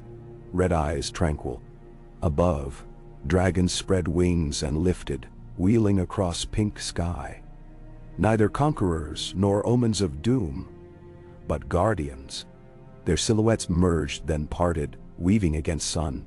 Black and green writhed like twin threads binding tapestry of a realm striving toward something new. Something fragile and fierce, wrought from mercy's fire and duty's frost. In that moment, as bells rang noon, as small folk cheered a passing grain caravan, as winter's first flake melted on warm stone, the song of ice and fire entered a quieter verse. Still haunted by echoes of older stanzas, yet echoing forward with promise of chords not yet played. And the twin monarchs stood watching, hands clasped, crowns set aside for an instant, simply a man and a woman on a wall, feeling the world turn beneath them, determined to keep it turning true. Ah, hey. PGSQL. Summer's wax-green leaves turned brittle at the edges, as though scorched by days too rich with sun, and the air warped above cobblestones where shade had once lingered. It was in that shimmering heat that rumors of the Queen's quickening rippled out of the Red Keep and passed from throat to throat like a hymn. With every telling, hope and dread coiled tighter until even the dust beneath the city's feet seemed to whisper, "She carries the future." By mid-morning of the solstice, fishwives discussed baby names while gutting red mullet on Wharf Row. Gold cloaks shared wagers over which dragon would guard the cradle, and in darkest alleys, knife men asked how many coins it would take to change destiny with one precise thrust. Daenerys first felt the stir, no more than a flutter, while standing in the newly seeded herb gardens behind the Maegor's holdfast. She had paused to watch a honeybee struggle free of a lavender bloom when warmth spread low in her belly, distinct from summer's sweat or the spice-choked breeze wafting off the kitchens. She pressed her palm there and closed her eyes. A heartbeat later, a second pulse answered her own. Her breath caught. In that instant, she was no queen, no breaker of chains, only a woman whose body had conjured promise from blood and bone. She whispered a prayer to no specific god, though perhaps the mother heard, for lilies beside her seemed to bob in gentle greeting. She found Jon training with Night's Watch recruits, those few dozen who had journeyed south to serve as a ceremonial guard, now that their vows held no wall to defend. He sparred bare-chested against a lanky boy from White Harbor, parrying until sweat shone like oil across new-mended scar tissue on his thigh. The boy fainted. Jon caught the blow on a blunted broadsword, twisted, and set the flat against the lad's throat. Applause flickered from the half-circle of onlookers. Daenerys waited until water was offered and taken, until Jon's laughter subsided before stepping forward. She touched her belly. Her gaze said everything. He froze, then set the cup aside, then, ignoring etiquette, kissed her full on the mouth with salt sweat still cooling on his lips. Word traveled faster than ravens. Tyrion Sundays, drunk on arbor gold in the council yard, dropped his cup, spilling purple across ledgers. Sansa, reading reports in the Solar, allowed herself a smile so small it barely creased her cheeks. Arya, sharpening a dagger on the tower of the hand's parapet, paused only long enough to glide 2 fingers across the blade and whisper, "Another wolf." Even Bran, miles away in Winterfell's Godswood, stirred from a green dream and murmured, "It takes root." Formal announcement came the next day. Lords and ladies packed the Red Keep's Great Hall, while small folk clustered in rolling waves outside the Iron Gate. Jon spoke first, his voice carrying its familiar, unadorned honesty. "We have fought to give the realm new life. Now life answers." He gestured to Daenerys, who stood with one hand resting protectively below her ribs. "Let this child be bond, not wedge. And let all houses pledge to guard the next generation." Cheers rose, uncertain at first, then swelling like breakers against cliffs. Yara Greyjoy arrived 2 hours later, salt still streaking her cheeks, to swear the Iron Island's blades for the babe, seaborn or skyborn. Willis Tyrell dispatched a crate of saffron from Highgarden's hothouses, worth its weight in gold. Doran Martell's young nephew, Quentyn II, sent vials of water from the rainwater oasis, said to grant easy births. Even the shattered faith militant penned a parchment promising daily prayers. Yet beneath jubilation, currents swirled darkly. In the dank subbasements of Flea Bottom, where rats gnawed on ashes of the wildfire caches, a ragged preacher gathered a circle of listeners. His cloak bore burn holes, and his voice rasped with conviction. "Remember King Aerys's madness," he croaked. "Remember dragonfire in the streets. A dragon seed grows in the queen's womb. Will you wait to see if it hatches fire or mercy?" Coins clinked as a hooded man pressed a purse into the preacher's fist. That night, the stranger's breath cult lit torches behind sails of an abandoned cog, and drifted silently under darkness toward the city's storm drains, plotting entry. 2 days later, Triarchy's sails reappeared on the horizon. Sad, tattered remnants after Yara's first engagement, yet defiant. Their flagship, the Painted Squid, bore a new figurehead, a weeping wolf impaled upon a harpoon. When this reached Jon's ears, he summoned Yara, Grey Worm, and Admiral Jacelyn Redwine to the war room. Charts unfurled, ship movements marked in crimson stones. "A diversion," Jacelyn murmured, tapping a pattern. "They threaten Gulltown next, but real aim is to draw Arcarix east while privateers slip Blackwater Bay." Jon nodded grimly. "We split fleet. Yara sails to intercept near Crackclaw Point. I lead a wing of storm galleys south. If they push through Chainboom, Drogon and Rhaegal finish them." Daenerys set her hand upon the table. "You lead nothing from deck. You just recovered." Jon's gaze met hers. "A king who hides behind walls invites siege." She closed her eyes, stood war against fear. At last she spoke. "The babe needs its father. Fly overhead, not at mast." He conceded. Tyrion muttered, "2 dragons over Blackwater Bay. Half the city will crane necks till spines snap. But deterrent of that magnitude is priceless." Plans sealed. That evening in her chambers, candlelight flickered over scrolls Daenerys could no longer focus on. Jon knelt behind, kneading stiff muscles. "I fear every arrow," she confessed. He slid arm around her waist. "Fear kept us alive beyond the wall. It needn't rule us." She turned, pressing forehead to his. "Swear you'll stay above the fight." He swore. They sealed vow with soft murmurs lost beneath waves crashing against the cliffs. Dawn painted the sky bruised peach. Grey Worm sappers rolled catapults to the docks. Archers checked string tension. Yara's longships unfurled black sails, stitched with krakens, reworked into 7-pointed stars, her jest at new unity. Jon donned leather flight harness patched at shoulder from last battle, mounted Rhaegal with cautious ease. Drogon lowered neck for Daenerys. Gravid though she was, she swung astride with practiced grace. Trumpets sounded, ropes were loosed, sails billowed. The fleet slid across calm water, shimmering blue gold. Gull cries echoed. On city walls, children perched atop cart roofs, waving scraps of cloth. Above, dragons banked, shadows rippling over masts. At midday, a gull-wing scout signaled. Triarchy reavers hugging the coast, steering for the outflow of the Blackwater rush. Jon tilted Rhaegal into dive. Sea wind bit his face as City receded behind. Yara's vanguard struck first, ram shattering Adramon's starboard quarter. Boarders swarmed. Steel clanged. The Triarchy flagship turned broadside, loosing catapults hurling pitch-pot casks. Fire blossomed across a royal cog, sailors leaping into waves. Jon clenched thighs, steered Rhaegal through acrid smoke, unleashed emerald flame onto burning deck using enemy fire against itself. Heat hammered his skin. Arrows hissed into sky. One glanced off leg Grieve. Another stuck between Rhaegal's scales, but doused quickly by spurt of the dragon's blood. Rhaegal roared. More anger than pain.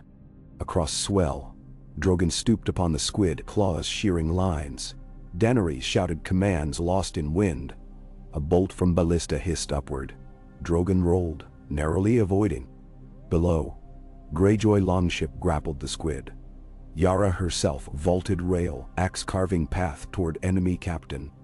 Jon saw Captain Ray's black powder spark match, near powder kegs. Down. Jon bellowed, though distance. Yara glimpsed, threw axe. Handle end struck fuse hand, sending spark spinning harmless. The battle surged.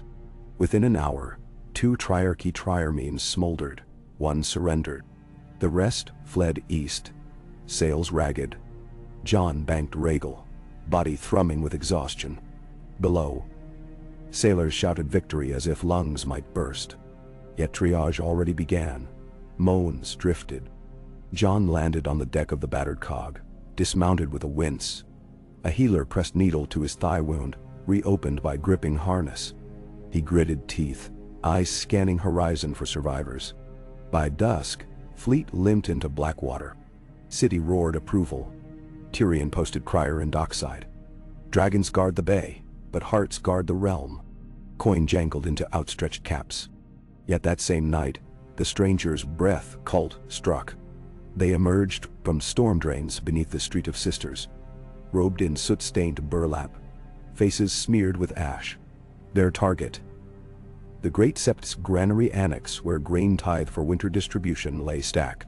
2 kegs of wildfire stolen years prior from Cersei's hidden stashes clanked on handcart wheels. They unstoppered, smashed, and fled. Green tons of death consumed wheat called hope. Bells shrieked alarm.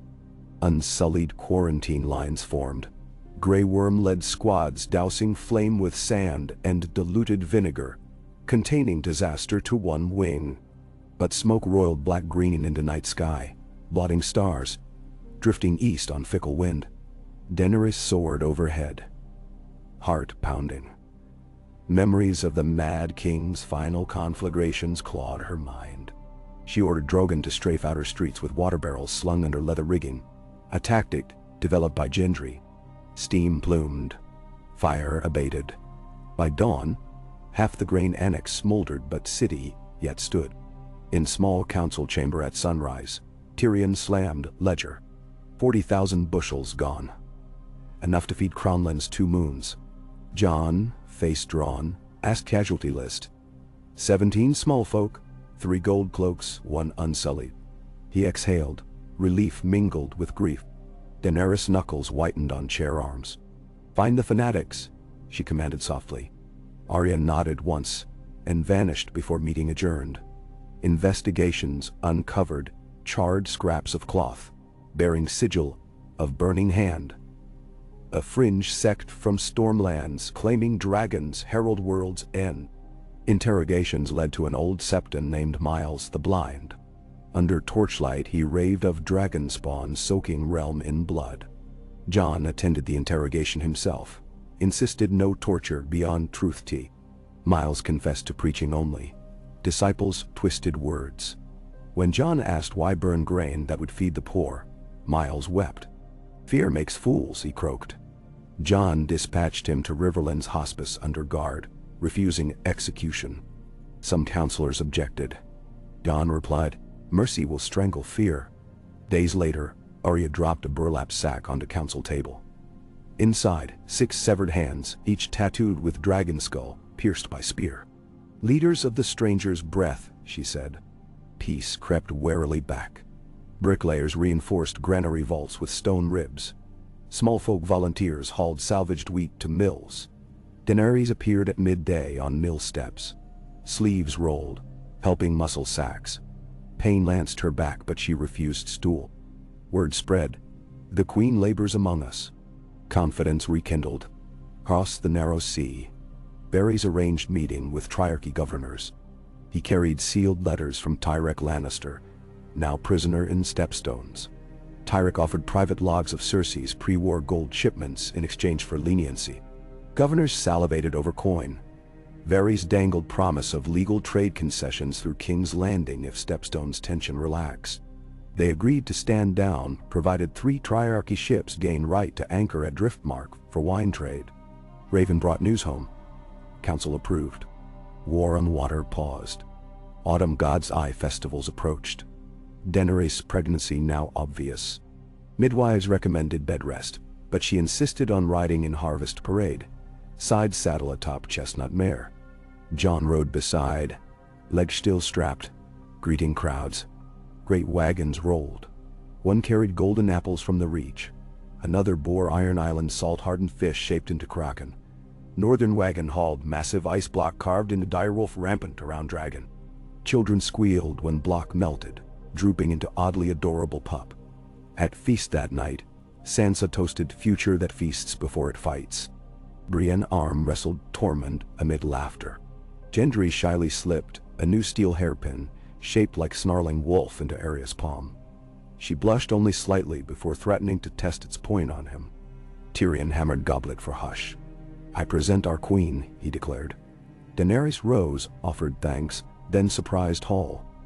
"The child within me belongs to all corners of this realm. Thus each great house may submit one name suggestion. The babe shall carry 3 names, one from north, one from south, and one from peoples once denied halls." Murmurs buzzed. An unprecedented gesture. She continued, "Collect your ballots before the harvest moon. Fate will choose."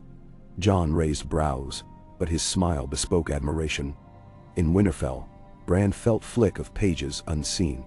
In dream he walked along shattered ice lakes, where hoarfrost birthed shapes like spindly children. He sensed faint heartbeat of something old and cold, yet dormant remnant shards of Night King's will perhaps. Floating north of Skagos. Waking, he penned letter warning Jon to post watch along shivering sea. Jon received it, grimaced, and dispatched wildling scouts with raven whistles. Winter's first proper storm rolled across the realm weeks earlier than any maester predicted.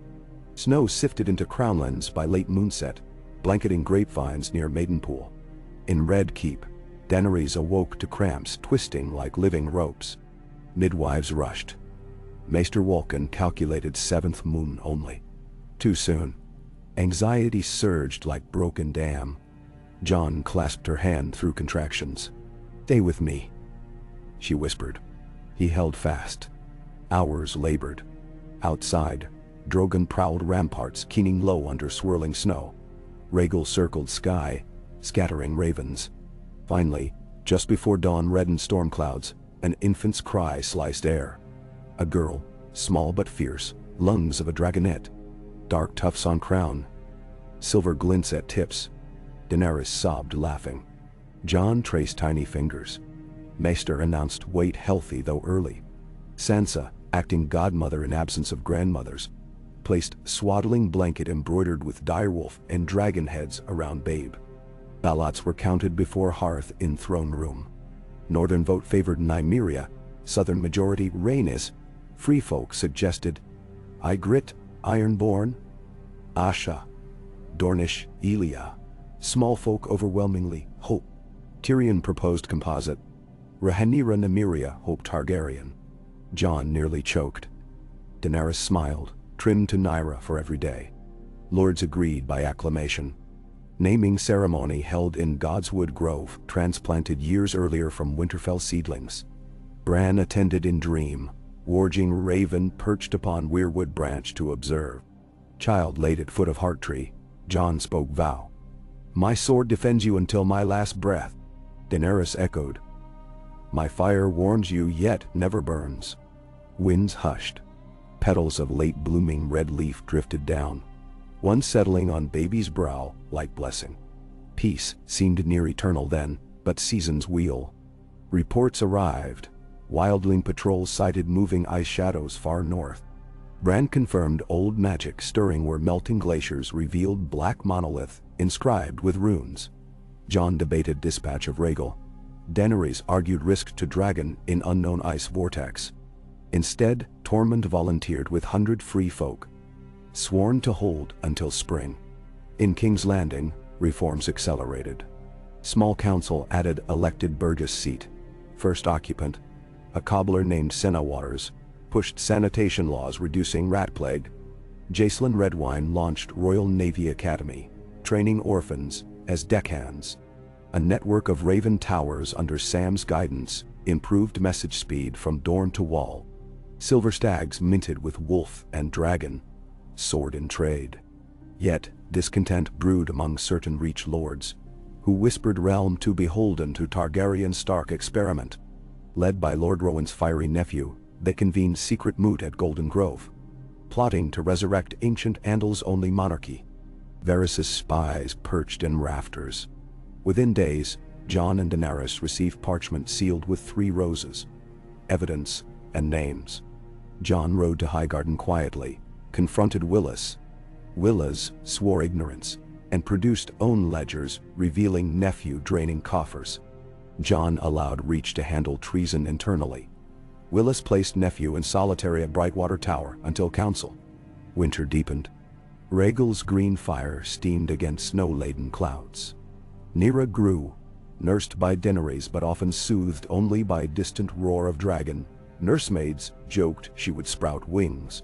Jon taught baby to grip his finger. She refused release, astonishing strength. Daenerys read aloud histories of Nymeria, warrior queen, while rocking. Tyrion forged custom rattle from gold left in Lannister vault. Dragon head one side, wolf the other. Nyra responded with squeal. In Stepstones, great storm wrecked triarchy holdfast. Yara's fleet rescued survivors, forging fragile respect. She escorted triarchy envoys to King's Landing for treaty signing. Pact codified free navigation corridor. Triarchy pays toll to crown. Riot flare-ups fell to near zero. Grain distribution steady. Jobs created forging dragonglass tools exported to Essos as curios. Even suspicious Bravosi brokers praised Queen's non-burning approach. Yet deep within Red Keep, Tyrion and Varys met late nights, debating succession.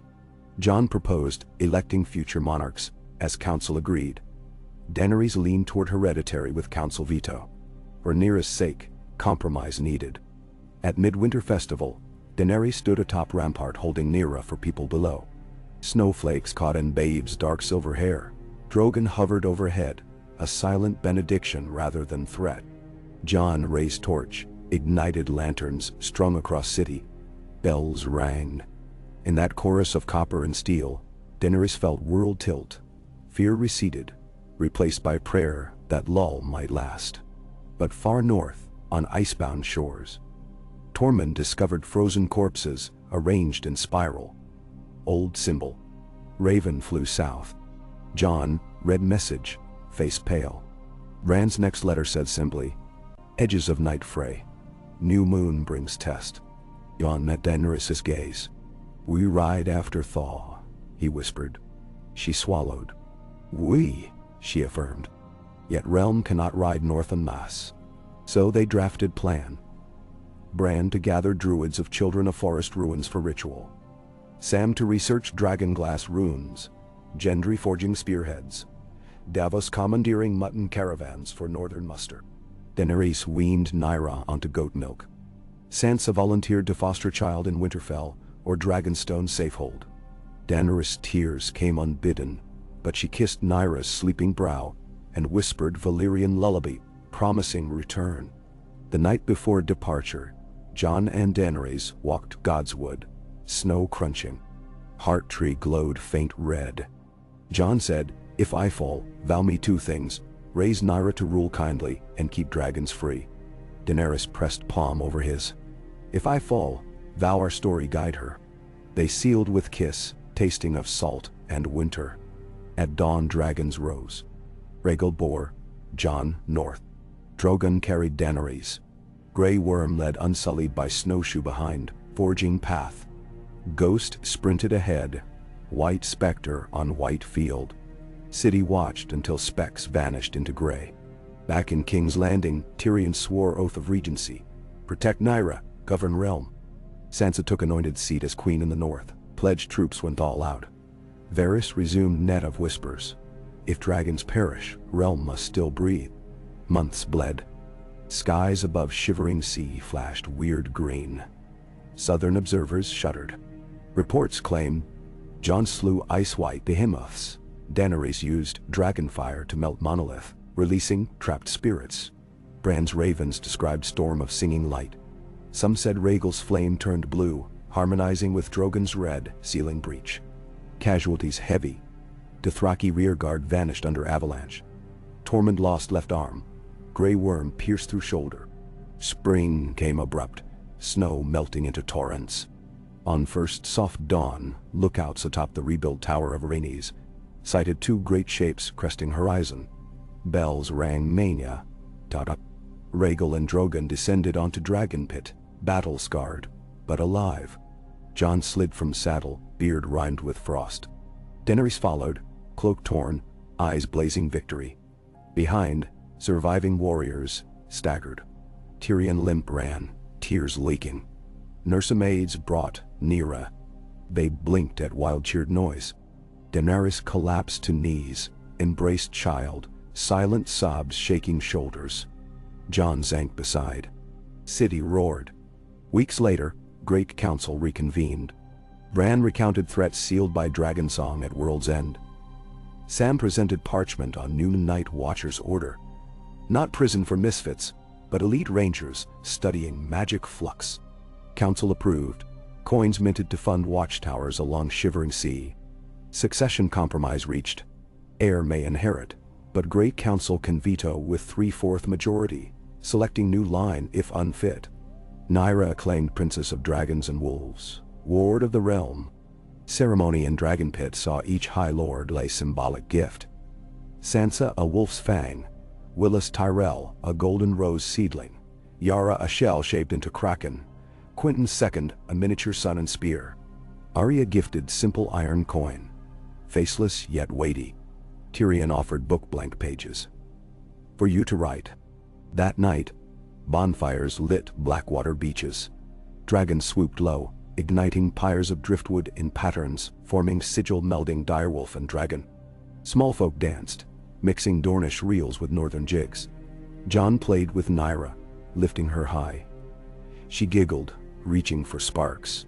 Daenerys stood with Bran beneath olive tree. Wheel broken? She asked. Bran's distant smile. Not broken, reforged. She breathed deep sea air, feeling baby's tiny weight leaning against heart. Waves lapped. Somewhere far, fires of old prejudice smoldered, and beyond horizon, new schemers plotted. Yet tonight realm exhaled under sky no longer haunted by rushing wings of doom, but protected by 2 dragons, 3 if counting a dragon yet unwinged in its mother's arms. Dawn came rose gold.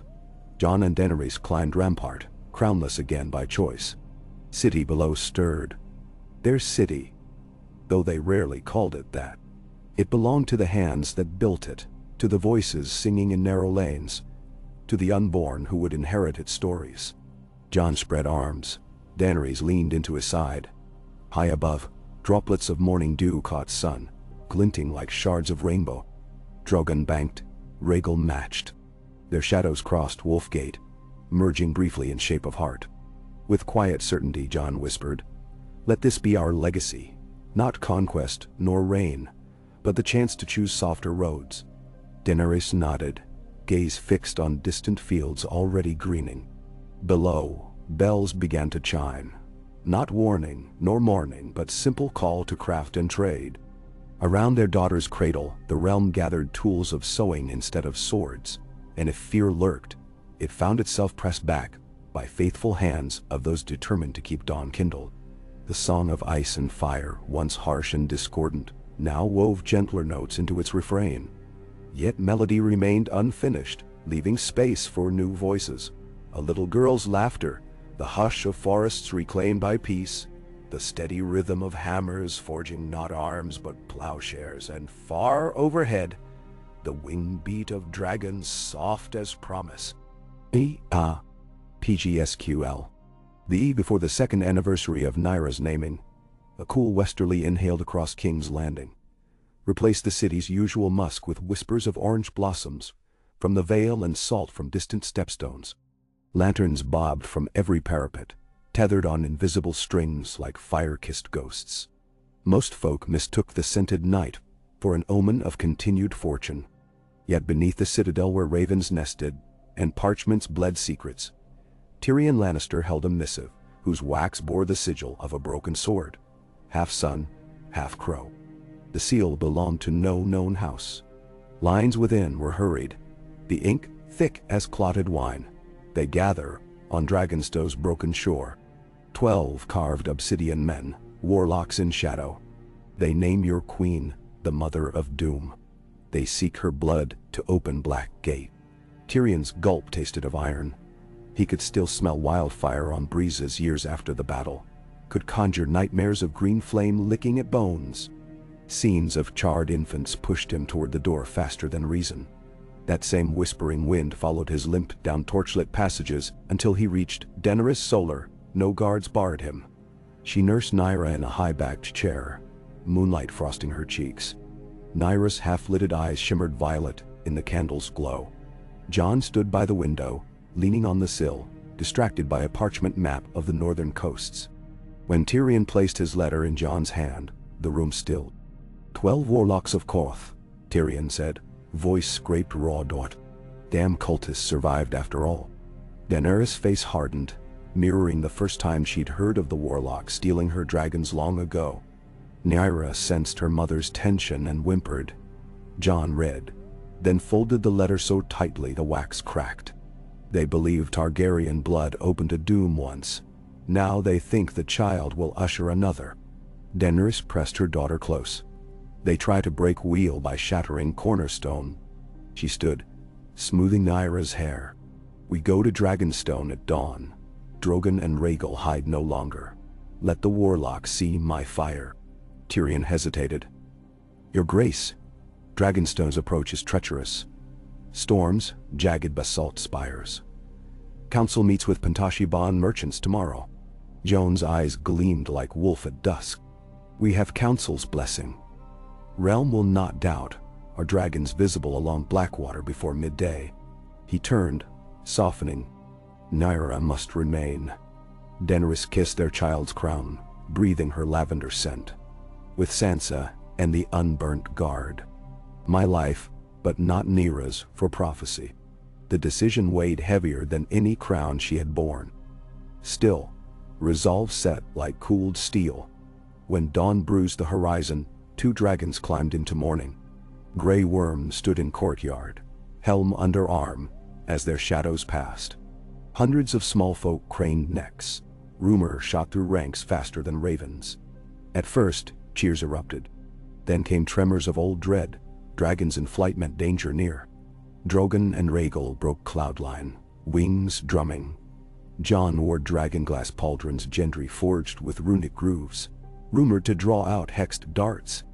On Drogon, Daenerys shut her eyes and spoke 3 Valyrian words that once comforted infant dragons. Wind responded, easing turbulence. It carried them across narrow sea straits, foamy currents thrashing rock. Dragonstone's silhouette rose, ancient, jagged, pregnant with legends of demons forging blades from living fire. Years earlier she claimed it with little more than a crown of titles and hope. Now she returned as mother, queen, and living fulcrum of fragile peace. They circled Dragonmont once, scanning battlements. Mid-afternoon light angled into fissures, where mine shafts had been widened into halls by dwarfish engineers. No sails rode the cove, but smoke spiraled from shore like incense. Rhaegal dipped. Jon's scar tingled. He signaled caution. 2 figures in silver cloaks knelt on black sand. 12 basalt pillars formed a broken circle behind them. Symbols scrawled in crimson decorated each stone. Draconic runes inverted a sigil of a serpent swallowing its tail. No guards. No archers. Just the warlocks and their monoliths pulsing with unnatural heat. Daenerys landed first, sand billowing. Drogon folded wings with the patience of a veteran predator. Jon alighted a moment later, Rhaegal's talons carving trenches. He removed cloak, leaving only sword at hip and a dagger of dragonglass strapped inverted at the spine.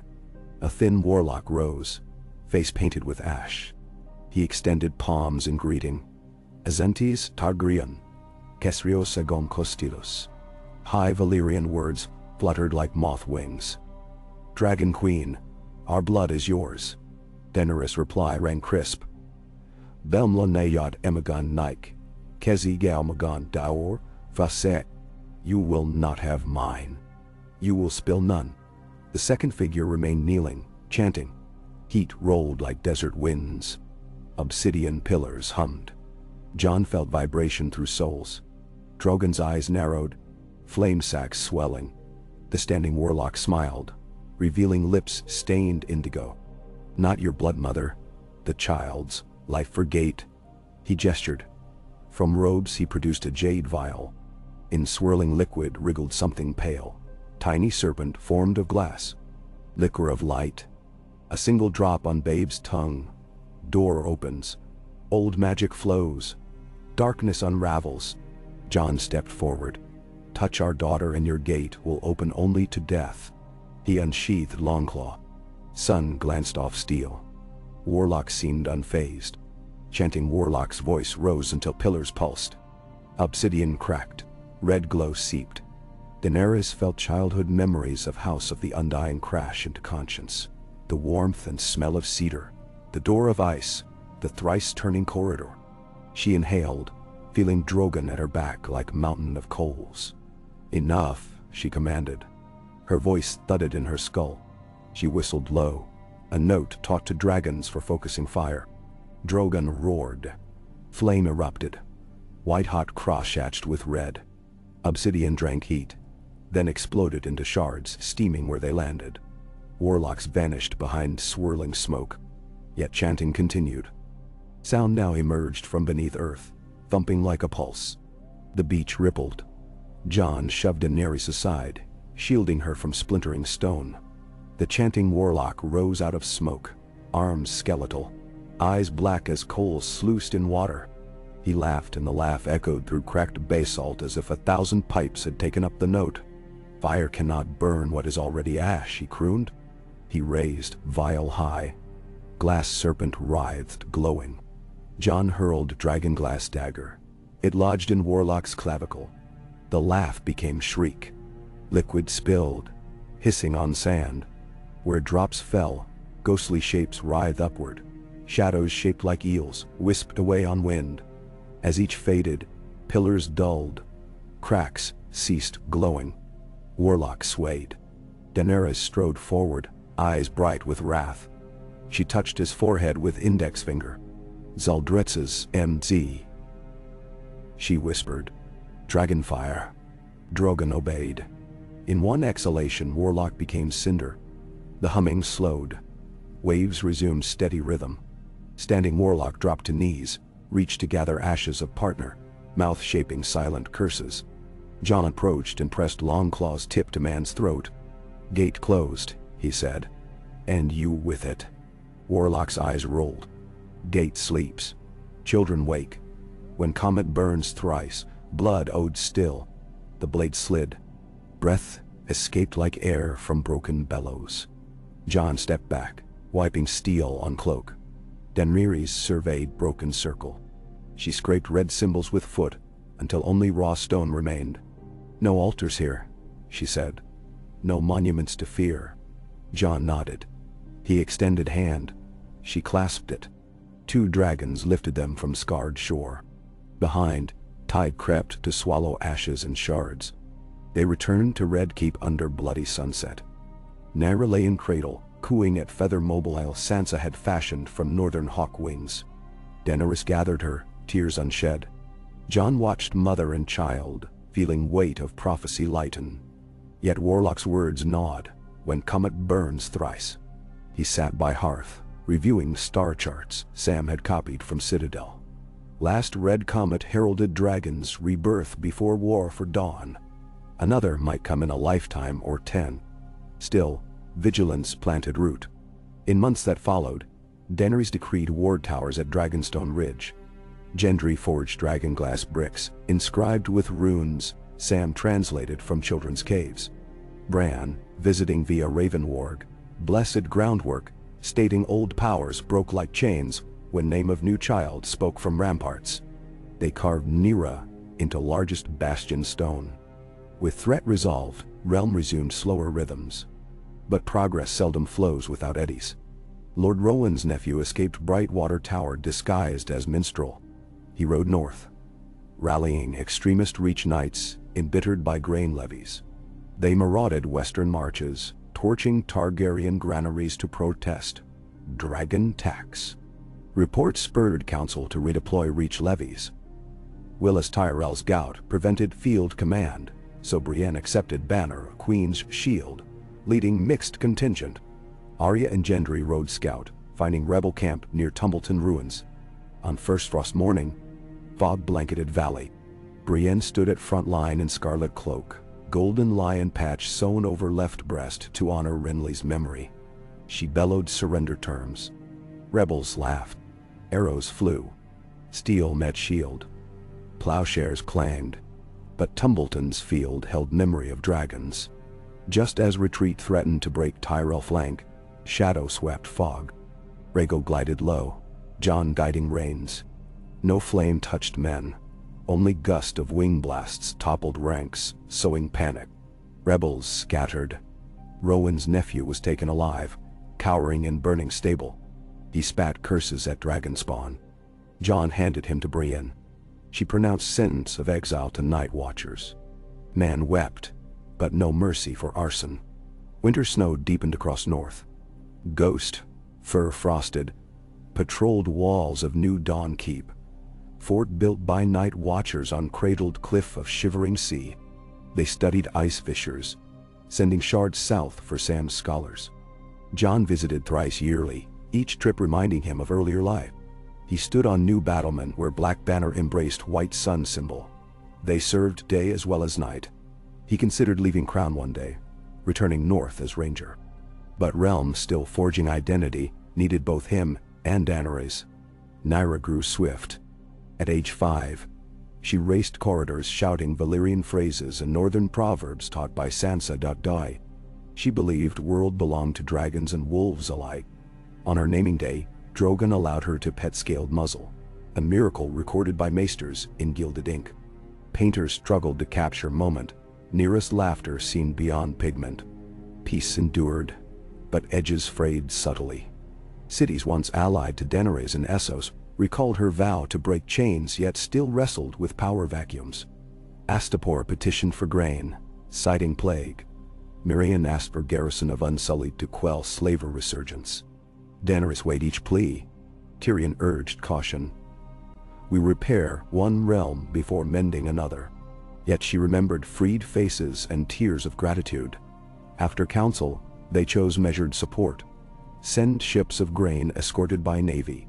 Dispatch volunteers rather than royal troops, and fund local councils to appoint leaders.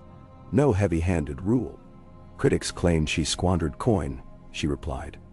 A realm's honor measured by compassion past its shores. In 10th year of Dragonwolf reign, an evening star streaked across sky, bright as forged spark. People gasped, recalling Doom Comet.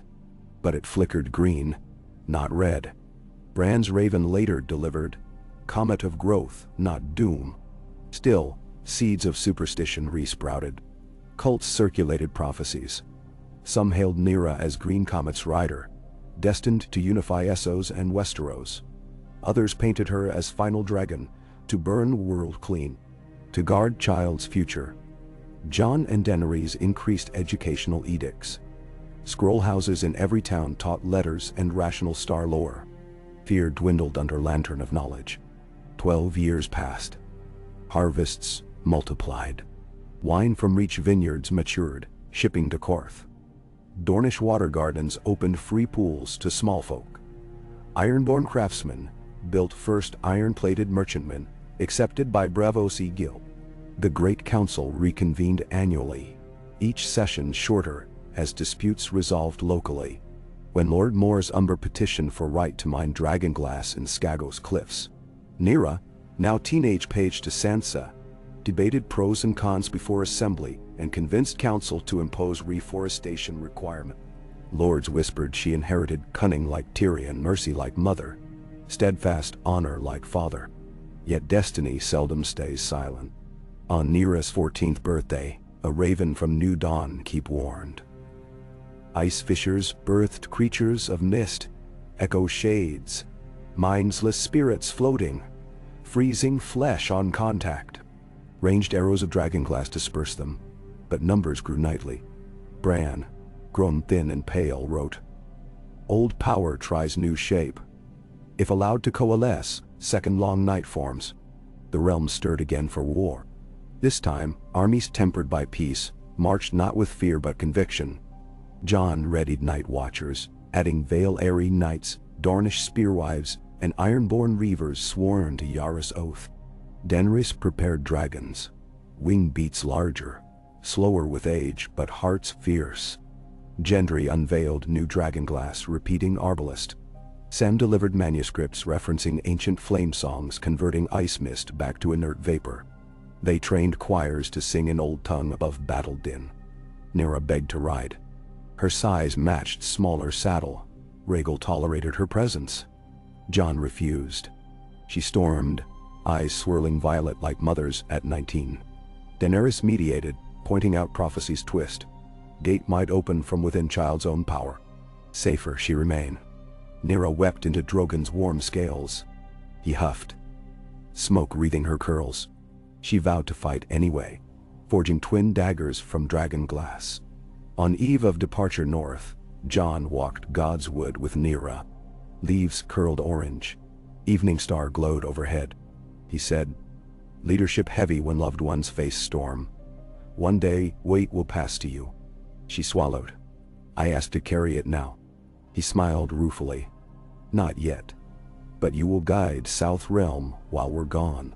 She protested until he pressed carved wooden wolf into her palm. Token of Stark rule. "Trust counsel. Listen." She promised. Dragons took flight once more. Armies marched. Nera stood on battlements watching silhouettes fade. She turned, cloak swirling, and strode to council chamber. Lords rose. She lowered hood. "Let's begin," she said, voice steady. In that moment, Realm realized future no longer waited. It stepped forward, wrapped in dragon black and stark gray. And the song of ice and fire, ever unfinished, found new measure. Verse sung by child forged of flame and snow, echoing through halls not with drums of war, but ringing steel of readiness. Tempered by 12 years of peace, poised for Shadow's return. Far north, Jon and Daenerys reached Frostfang Valley, wind screaming through stone fangs. Rhaegal and Drogon perched atop icy spires. Their breath birthed steam clouds.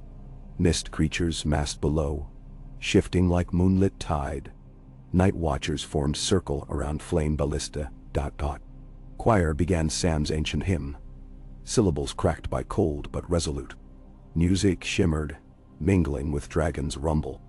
Daenerys looked at Jon, hand sliding into his gloved. "Together," she murmured as first time on Winterfell ramparts. He squeezed. Dragons spread wings. Flames, blue from Rhaegal, red gold from Drogon, merged into violet arc-lighting mist like dawn. Mist shrieked, twisting upward, then collapsed to snowflakes drifting harmless. Yet fissures widened. Jon realized cycle endless. New shapes, new nights. But song they forged would pass down. Knowledge, unity, mercy, tools sharper than any sword. At horizon, green comet flickered, blessing sky. In King's Landing, Nyra stepped on a balcony, lifted lantern. Bells answered, echoing north. Dragons roared beneath comet, carving path of light for armies behind.